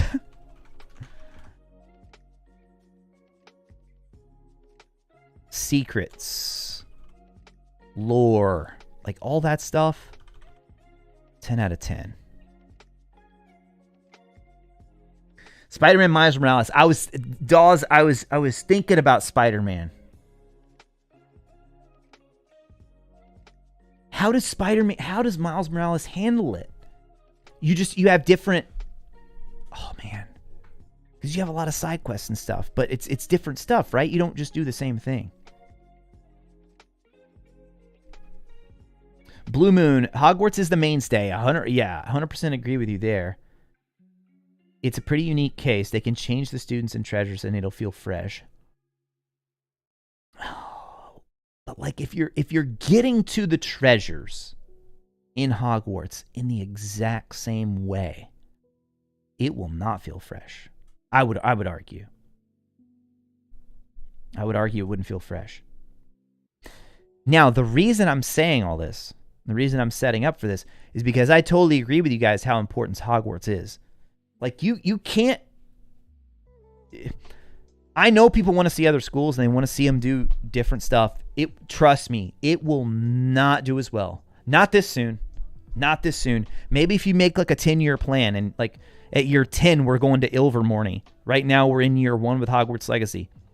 Maybe I'm like being too conservative with that estimate.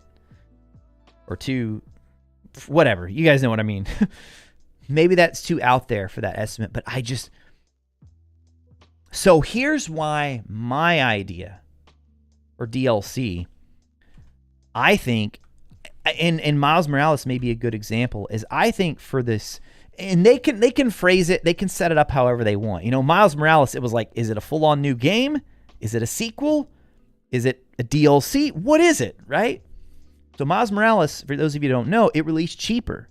It was cheaper, but they said it was like, this is like a sequel, but it's a shorter sequel.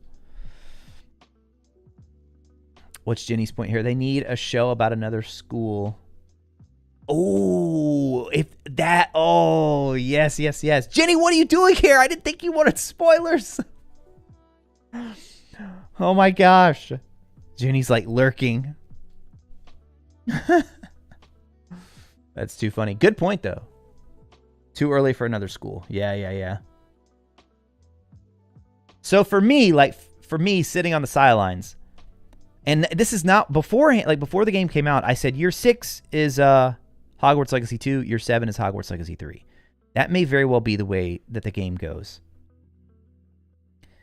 But what I would say is I think it would almost be better if you made year 6 a like massive expansion to Hogwarts Legacy, the current game that we have.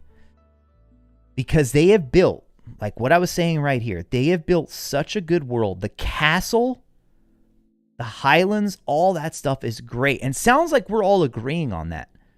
We just think that there needs to be for a sequel or DLC, whatever, there just has to be more like different things to do. But you can't throw away all the good work you've done with Hogwarts. You just can't do it. Now, again, this is where I say I'm not a game developer. That's like, they're way more creative than I ever am at coming up with stuff like that. That could, maybe then it justifies a full-on sequel. And who knows? I mean, these days, like, what difference does it make whether they call it an expansion or a sequel or whatever? All I'm saying is I feel like I don't want them to go away for like 4 or 5 years. I don't want them to go away for like 4 or 5 years. I want them to take this foundation that they have here and build upon it. Because there are so many good things here that we have highlighted in this dissertation of a Hogwarts Legacy review.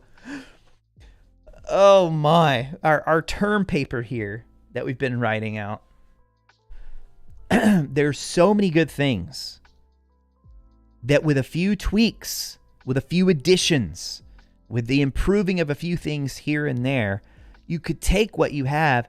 And that's why I say DLC, because I'm like, hey, next year, take everything you've got right here and let's just do your 6. Let's do it. Let's do your 6. You don't have to worry about making all these new secrets for Hogwarts because you keep the Hogwarts that we have. Now, in the overworld, and yeah, you're going to need to come up with more secrets and stuff for that, more stories. You can even keep a lot of the same characters. Introduce new characters, sure, but you only need to introduce a handful of them. You don't have to introduce a crazy amount of new characters because you already have so many that we should already know. So they have such a good foundation here.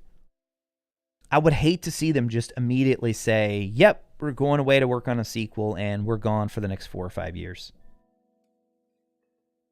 So, my personal 10-year plan for Avalanche Software as a fan standing on the sidelines, what I think would be epic, amazing, awesome, is if we get year 6 as a DLC. I mean, dude, they've got a potential here. Oh, I'm getting excited now. I'm getting excited, guys. We're 3.5 hours in. We're gonna end this stream with a bang because I'm getting excited. I fully believe they have such a unique opportunity here to do something special, of not being a traditional single-player game that is just you release the game, you put out a DLC or 2, and then you're gone. And then you go to the sequel. Maybe I'm crazy. Maybe I'm way off base. Maybe I don't understand finances and what. I mean, WB is definitely going to want a sequel, as they should. Maybe I don't understand all that, but I'm saying, what if they turn this into not live service? Because I know everybody hates that word. But what if in 6 months, or I don't know, 3 months, we get like a little mini DLC, like Gobstones, Wizard's Chess, another couple of side missions, another couple of cosmetics, maybe a new spell, like a free DLC, free update as a thank you. Maybe it's like a $20 DLC or something. Then a year from now, a year and a half from now, we get the big expansion, like the Blood and Wine, Witcher 3, Blood and Wine, right? Hogwarts Legacy, it's like year 6. That's the big expansion. Then the next year we do it again. We get another little mini one. Like 6 months out. More mini games. Maybe something to do like in the summer. Like maybe you do like an internship at the ministry. Okay, maybe we're getting a little too big with that one. But you guys know what I'm saying here. You know, there's so many different locations that you could go to. You've already built part of Gringotts. Let us go do something at Gringotts for like a fun little summer mission. Then another year from there, you do year 7. Another big expansion. Maybe that's like 40, 50, whatever you want to do. Like, I just don't think you need to call it Hogwarts Legacy 2. It's Hogwarts Legacy year 6, Hogwarts Legacy year 7. Then, after that, you take your character that we've created and that we've carried through years 5, 6, and 7, and you go out into your Wizarding World career. You go to work for the Ministry as an Auror. Hey, what do you think? What do you think, guys? All right, let me get caught up on comments. Sorry, I got Jude. Sometimes I'm just like, I'm rolling, man. I'm rolling. All right, Blue Moon says Hogwarts Legacy 2, the school sim. JP says, rather not have to wait for an Ilvermorny game. A show would be great too.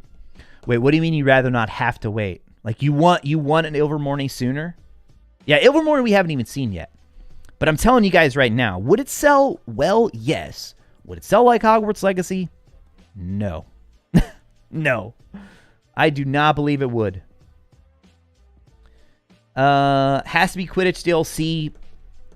Why have a full Quidditch stadium in Hogwarts and a sporting goods stores in Hogsmeade? I'll say, Draco, I'm personally not one who's like leading the charge for Quidditch as wanting it, but boy, did they drop a lot of hints in this game. Boy, did they drop a lot of hints in this game. All right, you know what? Before I get caught up on chat, let's go ahead and wrap up this review here. We can timestamp this section right here. All right, so my overall Hogwarts Legacy score. And I know we kind of ran out of time to include more here. I was on a special video that, I don't know when you guys will be seeing this video, actually. I mean, it should be fairly, I don't know. But there's another Hogwarts Legacy creator who's working on a big video they've interviewed a lot of other Hogwarts Legacy creators. And they asked me my review for the game, like if I had to put a number score on it. And I said 9.5. I think I'm more now around like the 9 range. Oh, and you know what? Yep, that makes it even easier for this review because we said we're not going to do half points. So, yep, it's a 9 out of 10 for this review. It's not a 10 out of 10, but it is one of my favorite games of all time. It's one of my favorite games of all time, and I am so ridiculously thankful to the people at Avalanche and the people at WB who took a chance. Because let's be clear here, man. They took a chance. Avalanche, by far the biggest project they've ever done. By far the most ambitious project they've ever done. On WB's side, by far the most Wizarding World, most ambitious Wizarding World project they've ever done. They went above and beyond. They absolutely did. And I am so thankful that it was made. I'm so thankful to see both the mainstream games media, for the most part, give it a fair score. And I'm anxious to see so many of the fans who are enjoying it as well. You know what? I think the fans have been harsher than... I did not see that one coming. I did not. Dude, you go on the... Man, I love some of the folks at the Harry Potter game subreddit, dude. But man, you go on... It's like miserable. Everybody's miserable over there. It's like complaint. Oh my gosh, I can't believe they did it. Why didn't they do this? Why didn't they... It's just the nature of Reddit, I feel like. It's just the nature of Reddit. So yeah, that's where I'm at, man. I truly love the game. All these, like, you know, you see 4 out of 10 in some of these areas. That's why I said we're not like reviewing, we're not like weighting all of this. On overall scale, it's one of my favorite games ever. Boom, review section done. Chandler, if you made it this far, Chandler. Guys, if you weren't here at the beginning, Chandler Wood stopped by, community manager, said hello, said he was going to watch this tomorrow. Chandler, my man, I don't know if you have 3.5 hours that you can set aside of your workday, but if you make it this far, you have my respect. You have my respect, good sir. Okay, and you know what? Just so it's easier for me to find, I'm going to go ahead and switch back our camera view here. Switch back our camera view. And let me catch up with what you guys were saying now. Mr. Cold, Wii Sports has the same areas like tennis and bowling. Chris, we're totally getting another full game after the sales. Money may... Oh, yeah. Yeah. I mean, there's going to be a lot more. But that's what I'm saying. See, I don't think they have to jump right to a sequel. Like, I think Avalanche could be... I feel like this could be their next... Their 10-year plan could be centered around Hogwarts Legacy as an IP. Oh, and just to throw another curveball out there to you guys. So another curveball. We talk about making Hogwarts Legacy feel fresh and feel new. What if they... Some of you already said different time period. That's certainly an option. Like, to be fair, like that should 100% be on the table. We don't have to continue the journey of this character. They could go completely different time period. They could go even more back in time. They could go, I mean, heck, go into the future. Go far into the future where people reference Harry Potter. Like, Harry Potter's already dead, you know? It's past the time of Harry Potter. You could do that. But one of the other ideas I think you will see from fans, I'm just throwing it out there. I'm not even saying I would want this. But what if... Oh, dude. What if they remade the original games? Not even remake. No, wait. How does it go? Remaster? No, it would not a remaster, like a full-on remake. Like Avalanche Software, Harry Potter and the Philosopher's Stone, Sorcerer's Stone for us US folks, Harry Potter and the Chamber of Secrets. Man. Right? You already have Hogwarts. Now, mechanically, you'd have to change a lot, wouldn't you? You'd have to change a lot. Because Harry can't come in as a first year doing all the crazy spells that we got to do. But just throwing that one out there for you guys to discuss. All right, Mr. Cole, just make a new game and call it Harry Potter the Muggle Destroyer. Oh, my goodness. Oh, Jenny, you came back just to see if I were done. Nah, we're still going. We are still rolling. JP had read... Oh, I already read that one. Oh, my gosh, I'm way behind. Dawes said, I think one way to do it could be able to visit areas outside the proximities of Hogwarts. Exactly. Diagon Alley, Azkaban, Ministry of Magic, 100%. 100%. Sequel, deal, whatever. Like, whatever, however they want to do it. Those are for sure some areas. The base is there. Definitely need to keep at it. Keep it at Hogwarts so they can expand on other things than rebuilding. Nick said that. As long as they don't turn this game into live service and only... Oh my gosh, yeah. I know it does. Don't just do that. Could be 6 years easily for the earliest, Cloudroth says.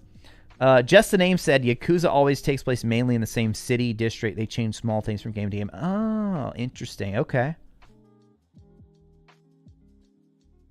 Oh my gosh. Don't do that thing. Don't do the thing.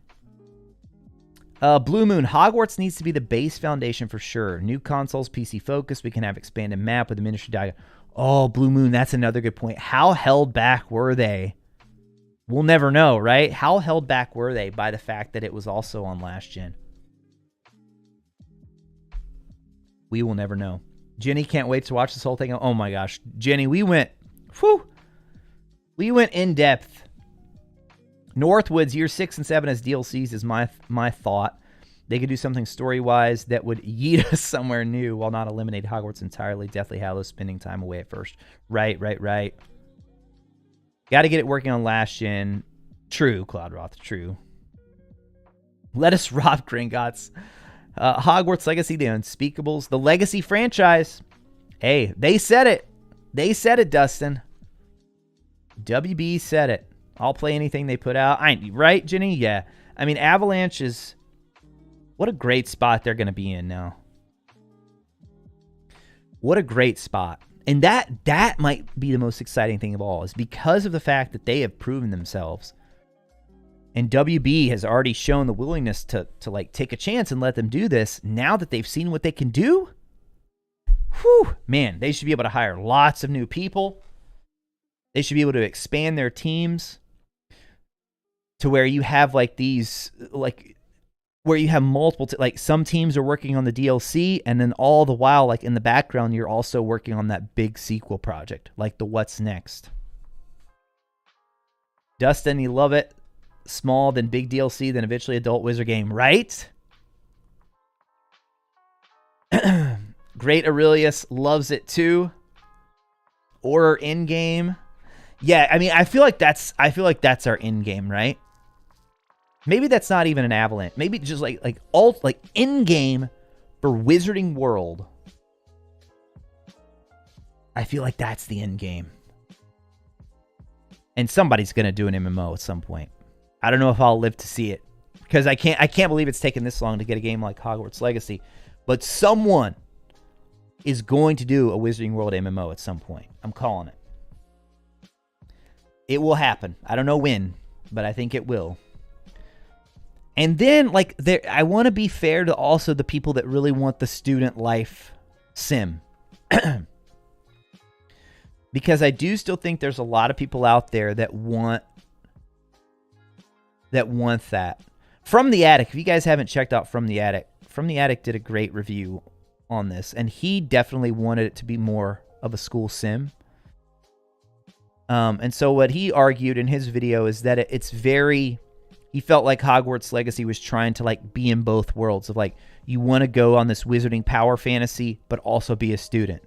And his argument, which I don't fully agree with the argument, but I thought he made the argument well, and I can understand where he's coming from. He made the argument that they should have either went with like, okay, you're going to go down this power fantasy as a wizard, but if you do that, you just need to be an adult. You need to be an adult wizard. Or you go the student life route. And I think he even said they shouldn't have had Unforgivables at all. But yeah, really interesting review. Really interesting review. I thought it was a well-made video. Gave me a lot to think about. Nick said if they did that, you could already see some people complaining about how they originally said no microtransactions. Oh, well, those wouldn't be... So my idea wouldn't be microtransactions. That would be like a story DLC.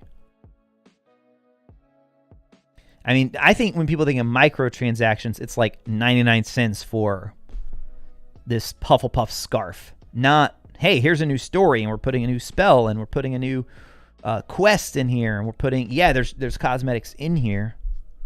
I don't know. I mean, does that... What do you guys think? Is that what people think when they think of a...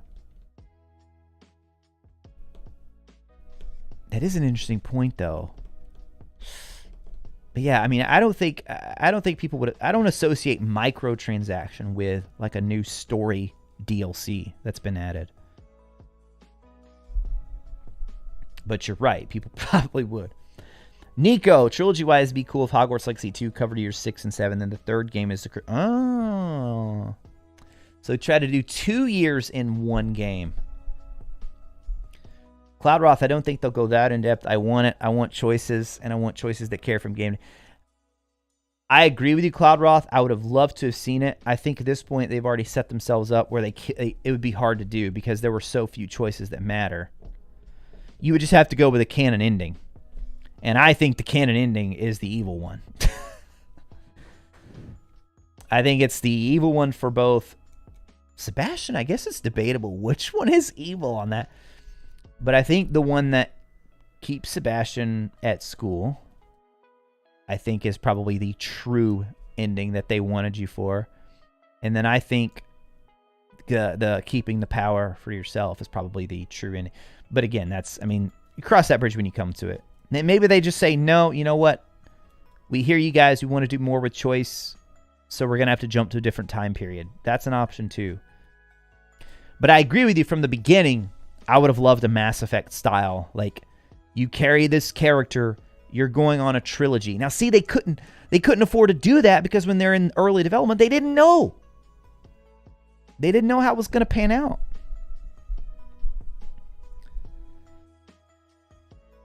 They definitely hit a home run in this project, and their biggest yet. Dustin, agree. 9 out of 10 for you as well. Cloudroth wasn't Harry Potter related. Wouldn't like it nearly as much as a standalone new IP. What do you mean? If it wasn't Wizarding World? Well, then I feel like that would strip away so much of what it is too. Because I mean, everything about this game is Wizarding World, down to the mechanics, because of how much they showed respect to the lore, right?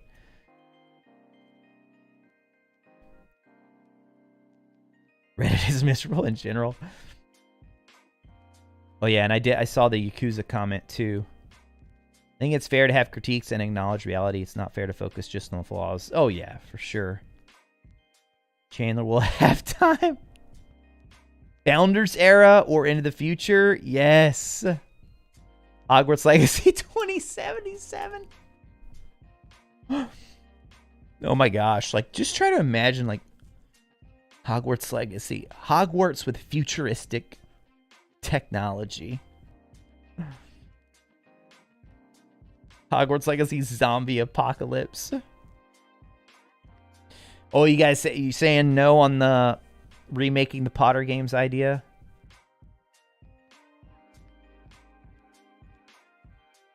Different studio, maybe? Yeah, yeah. But I wish if they did that, though, you'd have to have them work closely with Avalanche, man. Because this Hogwarts is the video game Hogwarts, as far as I'm concerned, from here on out. Like, that is Hogwarts, you know? So if you have a new studio do any game set in the Wizarding world, whether it's Harry Potter, whether it's in the future, in the past, like, bro, you got to get with Avalanche and get the castle, okay? You all have to work that out somehow.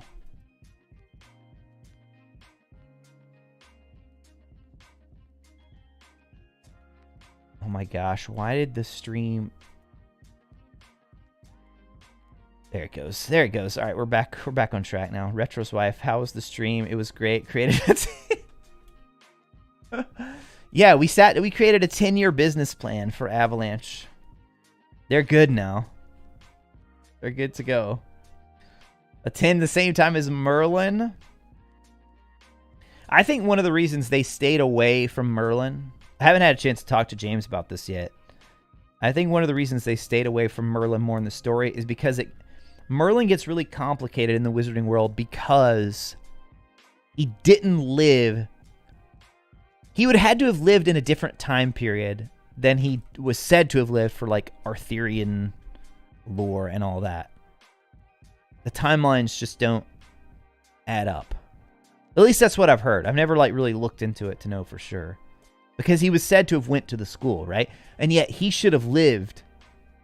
I'm pretty sure he should have lived before the Founders. If I remember that. I could be wrong. I could be wrong. Side story DLC as someone else. Interesting idea, JP Ravenfire. Interesting idea. Insane how much last gen has been holding. Oh, yeah, in terms of, like, technology and stuff. I mean, hindsight's obviously 2020, right? But they're probably wondering now if they should have pulled the plug on it before. I mean, I'm glad they didn't, because I know there's a lot of you in the audience, probably not people watching now because they don't want to be spoiled, but I know there's a lot of people waiting on it for last gen. So I mean, I'm glad they'll have a chance. But think about it: when they made that decision, PS5s and Xboxes were still so hard to find, and now they're just not anymore. Plus, it's clearly, I mean, I'm not going to say it's like a huge problem for them because I have no idea, but I mean, clearly they're having some issues getting it out for last gen. Just the name, I feel like the only thing that would make me happy is definitely adopting the original story in this new style. Call of Duty, what? No way. Nah. I don't think they would ever be able to, like, do a game every year.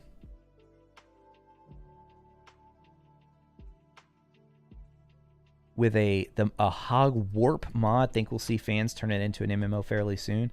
Yeah, I've been reading some of the MMO or the mod stuff. It's pretty crazy. Pretty crazy. Todd, yo, Todd, what is up, dude? Ladies and gentlemen, say hello to Todd, member of Avalanche Software in the house. We just want to get the old gen consoles out first before even thinking about what is next. Yes, Todd, yes. Todd, thank you so much for stopping by, dude. And appreciate all the hard work you guys put into the game. Amazing, amazing stuff. We just had like a 3... Oh my gosh, guys, we're almost at 4 hours. Oh my gosh. I can't believe we went 4... Well, we haven't went 4 hours yet, but... But yeah, and Todd, I will say, I see... You know from YouTube comment. I mean, I see a lot of YouTube comments of people who are eagerly awaiting it. So people are definitely still looking forward to it. Definitely still looking forward to it. Humboldt Gamer was waiting on the game. That was nothing Beyond Good and Evil 2. JP, you're wait. JP, you haven't played? You just watched this whole spoiler and you didn't... Maybe you just jumped in toward the end. because we were like spoiling everything tonight.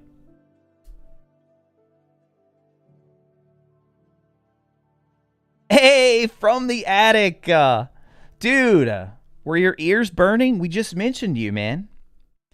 We were just talking, guys, from the attic, fellow Hogwarts Legacy. Well, you create content on a lot of different games, but you were one of the first videos I ever saw making content on Hogwarts Legacy. We were just talking about your recent video about, I thought that, I didn't agree with everything, but I thought you did such a good job of putting that argument together of, like, student life sim, wizard power fantasy, and, like, what the balance of that is, and if they should have went. Yeah, I thought that was great, man.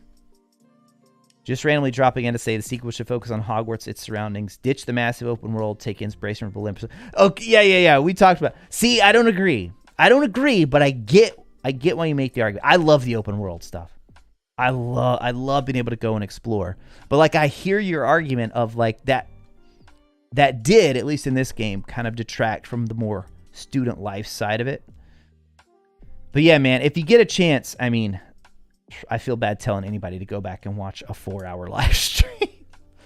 But if you get a chance, man, go back and skim through some of the stream. Hold on, let me show you this real quick. From the attic. Here's what we had to pull out the notepad here. We had to pull out the notepad. When I said in-depth review, I was not kidding. And these were very, very abbreviated notes right here. Very abbreviated.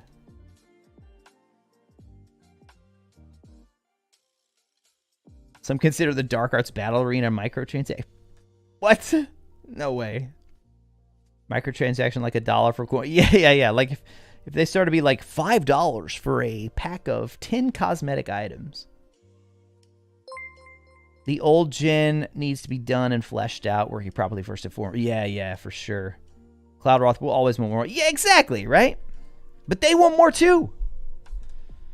That was one of the blog posts. One of the first big interviews that Alan 2 did. He talked about that. That they, with support, they want to do more. Here we are, supporting. And ladies and gentlemen, Cloudroth gifting out the 5 Tier 1 memberships. Cloudroth, thank you so much, my friend, for gifting out those memberships. Appreciate all your support.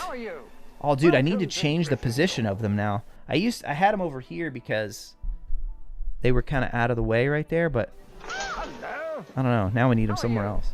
Welcome to Gryffindor. Thank you so much, Cloudroth. Always appreciate your support. And guys, if you just got one of those, make sure you thank Cloudroth. And also, enjoy the emotes. You also get a special Discord role as well. Discount on merch. We do have official merch if you guys want to check any of that out.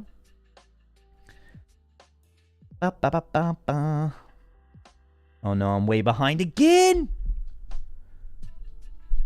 I'm way behind. $20 for some outfits, weapons, and a mount like Assassin's Creed. Ancient magic transports our main character to another time.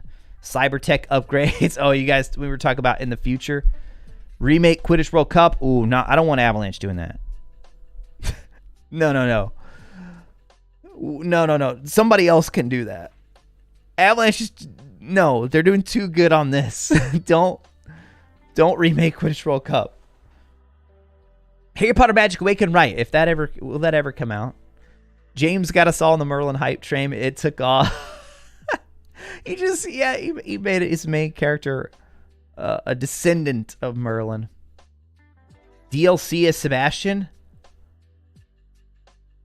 I don't know if that's gonna work for me, Nico, considering the choice I made on our buddy Seb at the end. Cause nah, man, I had to. That boy needed to pay. That boy needed to pay. DLC is ominous. Now that would be interesting. Oh man, has a video game... I'm like so intrigued by that now. A video game as like where a blind character is the main character. Because it's such a unique way that he navigates the world. DLC is okay. You follow the story of how Anne got cursed. Oh, interesting. Look at you guys now. See, you guys are now getting excited too. We're about to push this into a 5-hour stream. No, I'm kidding. 4 hours. Hard stop, you guys. Hard stop. We're at 3:53 right now. Hogwarts Legacy, but it's ominous. You're basically a daredevil wizard. Daredevil. Yes. There you go. A game where the main character is someone who's blind.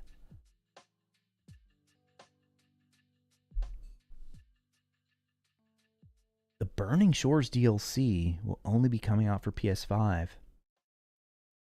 Oh, Horizon. I was like, wait, Burning? Did they just announce? I missed it? Is it really? And the main game came out for PS4 too? Todd, I'm having fun playing on PS4. I think it's shaping me. Todd, dude, that's awesome to hear, man. Thank you for letting the folks know too. We probably don't have as many of them watching right now because there were some here when we first started our stream who mentioned they were still waiting, but then when we said we're moving into spoilery stuff, I think some of them left, but we did have some here early on, so they will be delighted to hear that. And let's see, what is it? March 14th now, so just a little under 2 months. I mean, hey, right? The delay for next gen, it obviously panned out. Obviously worked out.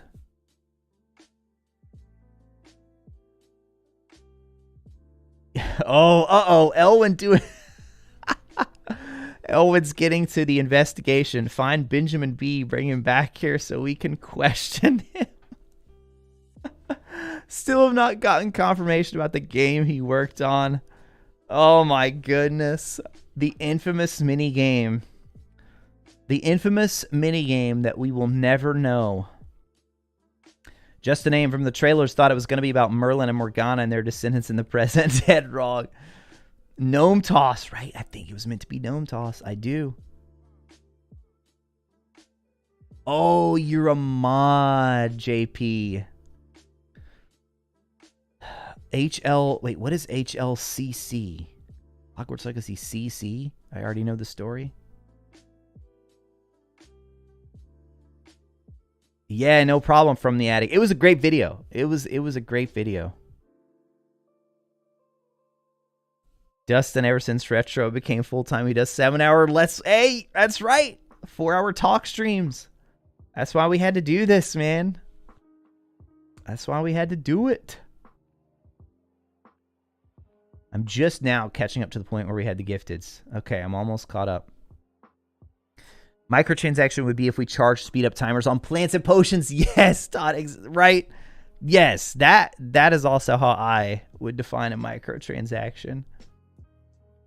Timers are pretty quick as is, aren't they? They're pretty quick for certain potions. There are some things where you actually do. I think there's some that are upwards of around like 20 minutes where you have to like leave some of the bigger potions. But honestly, you get to a point, man, where you can spec out your room of requirement and you just have so much going. And really, I mean, the way they designed it, you should have... There's certain things that just... Like the Wiggenweld. They don't want you to have to wait for the Wiggenweld. So the Wiggenweld, that's the healing. That takes, I don't know, like 10 seconds or something, I think. EA Sports Quidditch, right? DLC Seb in... Escape from Azkaban. Oh my gosh. 5-hour stream. No. We might do a I need to stream on Twitch tomorrow during the day, so we can't go 5. But this has been an awesome stream, man. I've loved this. I'm gonna have to do this with other games we play. Now maybe I'll take all of this that we did, all of my notes here, all of the notes that we saved in our notepad, and then like make a video out of it, like a full in-depth review. This certainly helped me collect my thoughts, and like listening to you guys and your feedback, that was great. All this beautiful work done by Avalanche and the port key, the scenery, game could easily be used as CGI for any Wizarding World. Yeah, it's such a glorious A Glorious World. Oh, content creator. When I see this, 10 minutes. Oh, another Hogwarts Legacy content creator. I got you. That's right. For I think for don't you do a lot with Lynette on that stream? IZ sub, still haven't played the game yet. I thought it was cool that they added the new house. New house? What? What? A new house? William Weld is 15 seconds. Okay, yeah, I knew it was pretty quick. Underwater DLC? Hey, I'm actually caught up now. Look at that. Look at that. We caught up. Yeah, we kind of got a tease on the underwater stuff, didn't we? There was a little bit of it. DLC where Morganach was actually alive and wanted the power that she left behind. Wait, do we ever see how... Oh. We never see what Morganach... Do we see what happened to her? And one thing I totally did not pick up on. People say that Ranrock is still moving in the final cutscene. Or the last time you see Ranrock, they say he's still moving. I didn't see that. But I've seen enough people say it that I believe them. So he was still moving. I mean, I took it as the game. I took it as he was gone. Like they didn't say they took him to Azkaban or anything, but I took it as he like that threat had been addressed. You saw someone get sorted for Azkaban? Oh, no, not sorted for Azkaban. No, if he did, that was like a mod or something. Somebody messing around with a mod. There are house-specific quests, and one of the houses goes to Azkaban in their quest. IZ, that might be what you were thinking about. Spam the chat with questions? Nah. We just hit 4 hours, ladies and gentlemen. We just hit 4 hours. They teased you so hard with Morganach, thinking she was Raylan Morgan Le Fay. I mean, maybe. Oh man! All right, you guys, that was awesome. I hope you all had as much fun out of that as I did. I don't know that anyone will ever watch a 4-hour review. Technically, it wasn't a full 4 hours for the review. We had the 10-minute countdown. You know, then we chat for a little bit at the beginning. But that was like a solid 2.5 hours purely of us breaking down story, character, gameplay of Hogwarts Legacy. Todd, member of the dev team at Avalanche, stopped by and said hello. Chandler Wood, community manager, stopped by here at the beginning and said hello. Thank you guys so much for stopping by and for all that you've done to make this world come to life, man. It's been amazing. It's been amazing. Guys, I didn't see anyone type this like the whole stream. ! Giveaway. I feel like you guys don't want to talk about the giveaway because you don't want more people entering, which I get. You want to increase your chances of winning. But I got to be fair, man. I got to make sure everybody knows we are doing a giveaway here for this right here. US version of the Collector's Edition Hogwarts Legacy. Ancient Magic Wand, Kelpie Robe, Steel Book, Dark Arts Pack. The regular game box is included as well. All here. All here. Christy, you should enter. Seriously, guys, some people like mods. I want all the mods. If you don't have, I know some of the mods already have a collector's edition. If you don't have it and you want it, enter. For real, enter. Don't, just because you're a moderator or just because you've been around a while or something, like I want, honestly, like, I could probably say this to the live streamers because I know you guys are like the hardcore ones here. I mean, I'd rather one of you guys win it. I'd rather one of our, the people that watch the live streams win it, you know? Nah. I mean, I'll be happy for whoever wins, but you know, it'd be awesome if it was a long time supporter. It would. Todd probably has one already, right? Been wanting the wand in the book so badly. You would give it away, Cloud Roth? Aw. Elwin, if you win, please send it to Todd. You don't have one, Todd? Oh my goodness. I just now saw the comment back from Todd. Oh my goodness. I can't believe it. So Todd, my story is on the day that the pre-orders went up. I somehow got an order in on GameStop. James Expecto Go was live streaming. His chat was telling him when GameStop went up, and he couldn't get one in. I don't know why mine went through, but it did. It went through. So that is the one that I got from GameStop right there.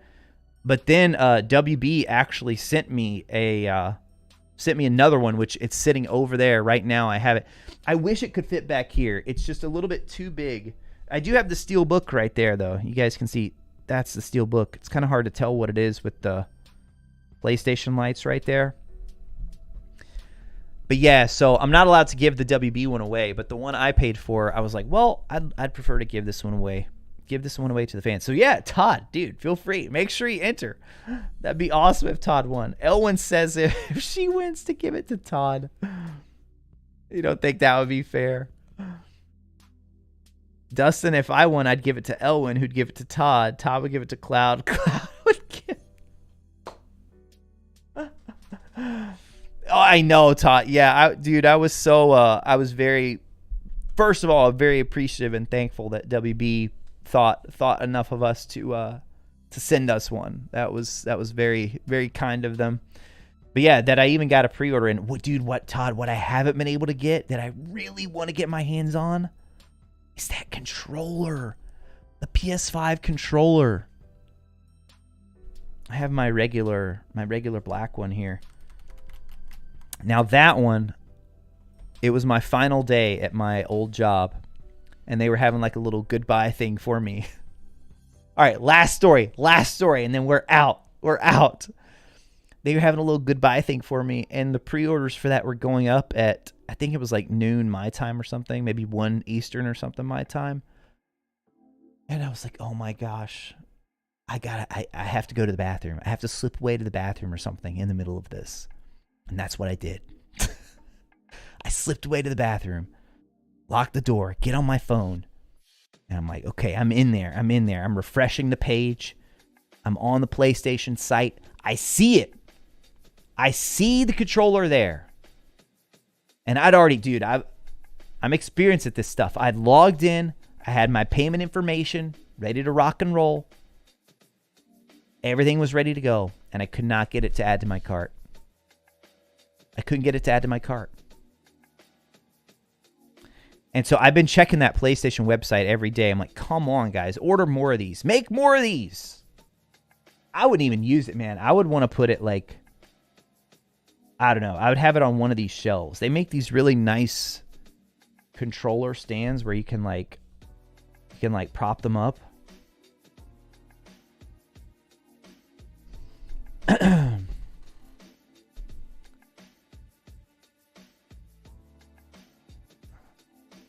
Retro's whispering inspire me. I mean, Blue Moon, enter it. Enter it, Blue Moon. Enter it. If you win, you'll give it to Mrs. Raconteur. Oh. Oh, that's right. Christy got the controller. Christy got an order in on the controller. JP just wants the Kelpie robe code. Christy will trade you controller for collect. Giveaways canceled, guys. Sorry. I'm kidding. I'm not going to do that. But Christy, if you win, I don't know. No, I'm kidding. No, I'm so happy Christy got one. James didn't get one either. That went even faster than the collector's edition, dude. You're a wizard, Harry. You're a wizard, Harry. Oh my goodness, that scared me. We haven't heard Hagrid much this stream. Bryant, thank you for subscribing to the channel. Wait, Craig, you got one too? You might have an extra? Oh my gosh, Todd. Dude, if you had an extra. If you have Twitter, Todd, at RetroRaconteur. That would be amazing. Now, see, I reached out to the WB, the same contact I have at WB who hooked me up with the controller, or hooked me up with the collector's edition. I reached out and said, hey, any chance we could get a controller? I mean, I was ready to pay for it. I wanted to pay for it. But they said no, that it was like through a different company. So I thought maybe Sony. So I actually went and got I found some Sony PR contacts, reached out to them, and they said no, it wasn't through them either. So I'm like, who has these controllers? Oh, it was never for sale in Canada, Jenny? That's unfortunate. Oh, Christy just made a deal with Elwin. Look at that. I did look at Alexis. I did glance at the eBay prices. I was like, come on, guys. You got lucky on getting one. They did, Todd. They sold out so quick. It was crazy. Still wishfully wanting house-specific controllers. Maybe one day. That's like such a tough thing because you don't know how many to make. You know what house-specific controllers would be great for?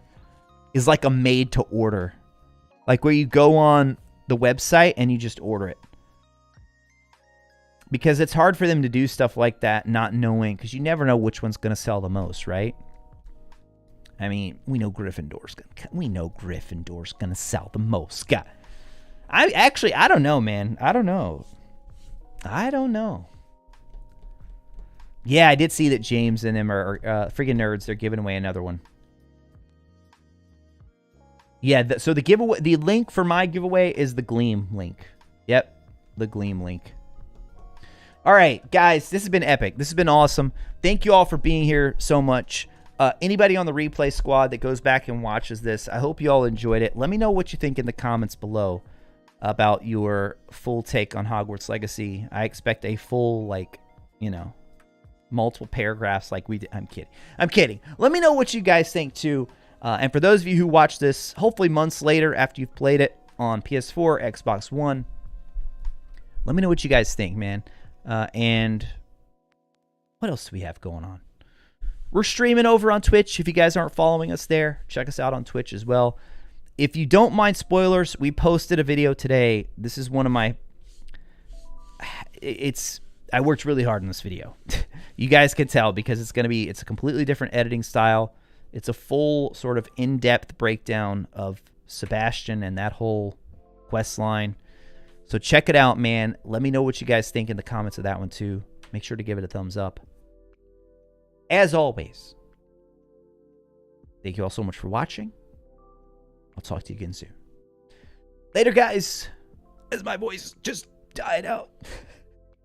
Okay, I exaggerated a bit there, but it did kind of break right there at the end. Have a good one, ladies and gentlemen. 4 hours will do that to you.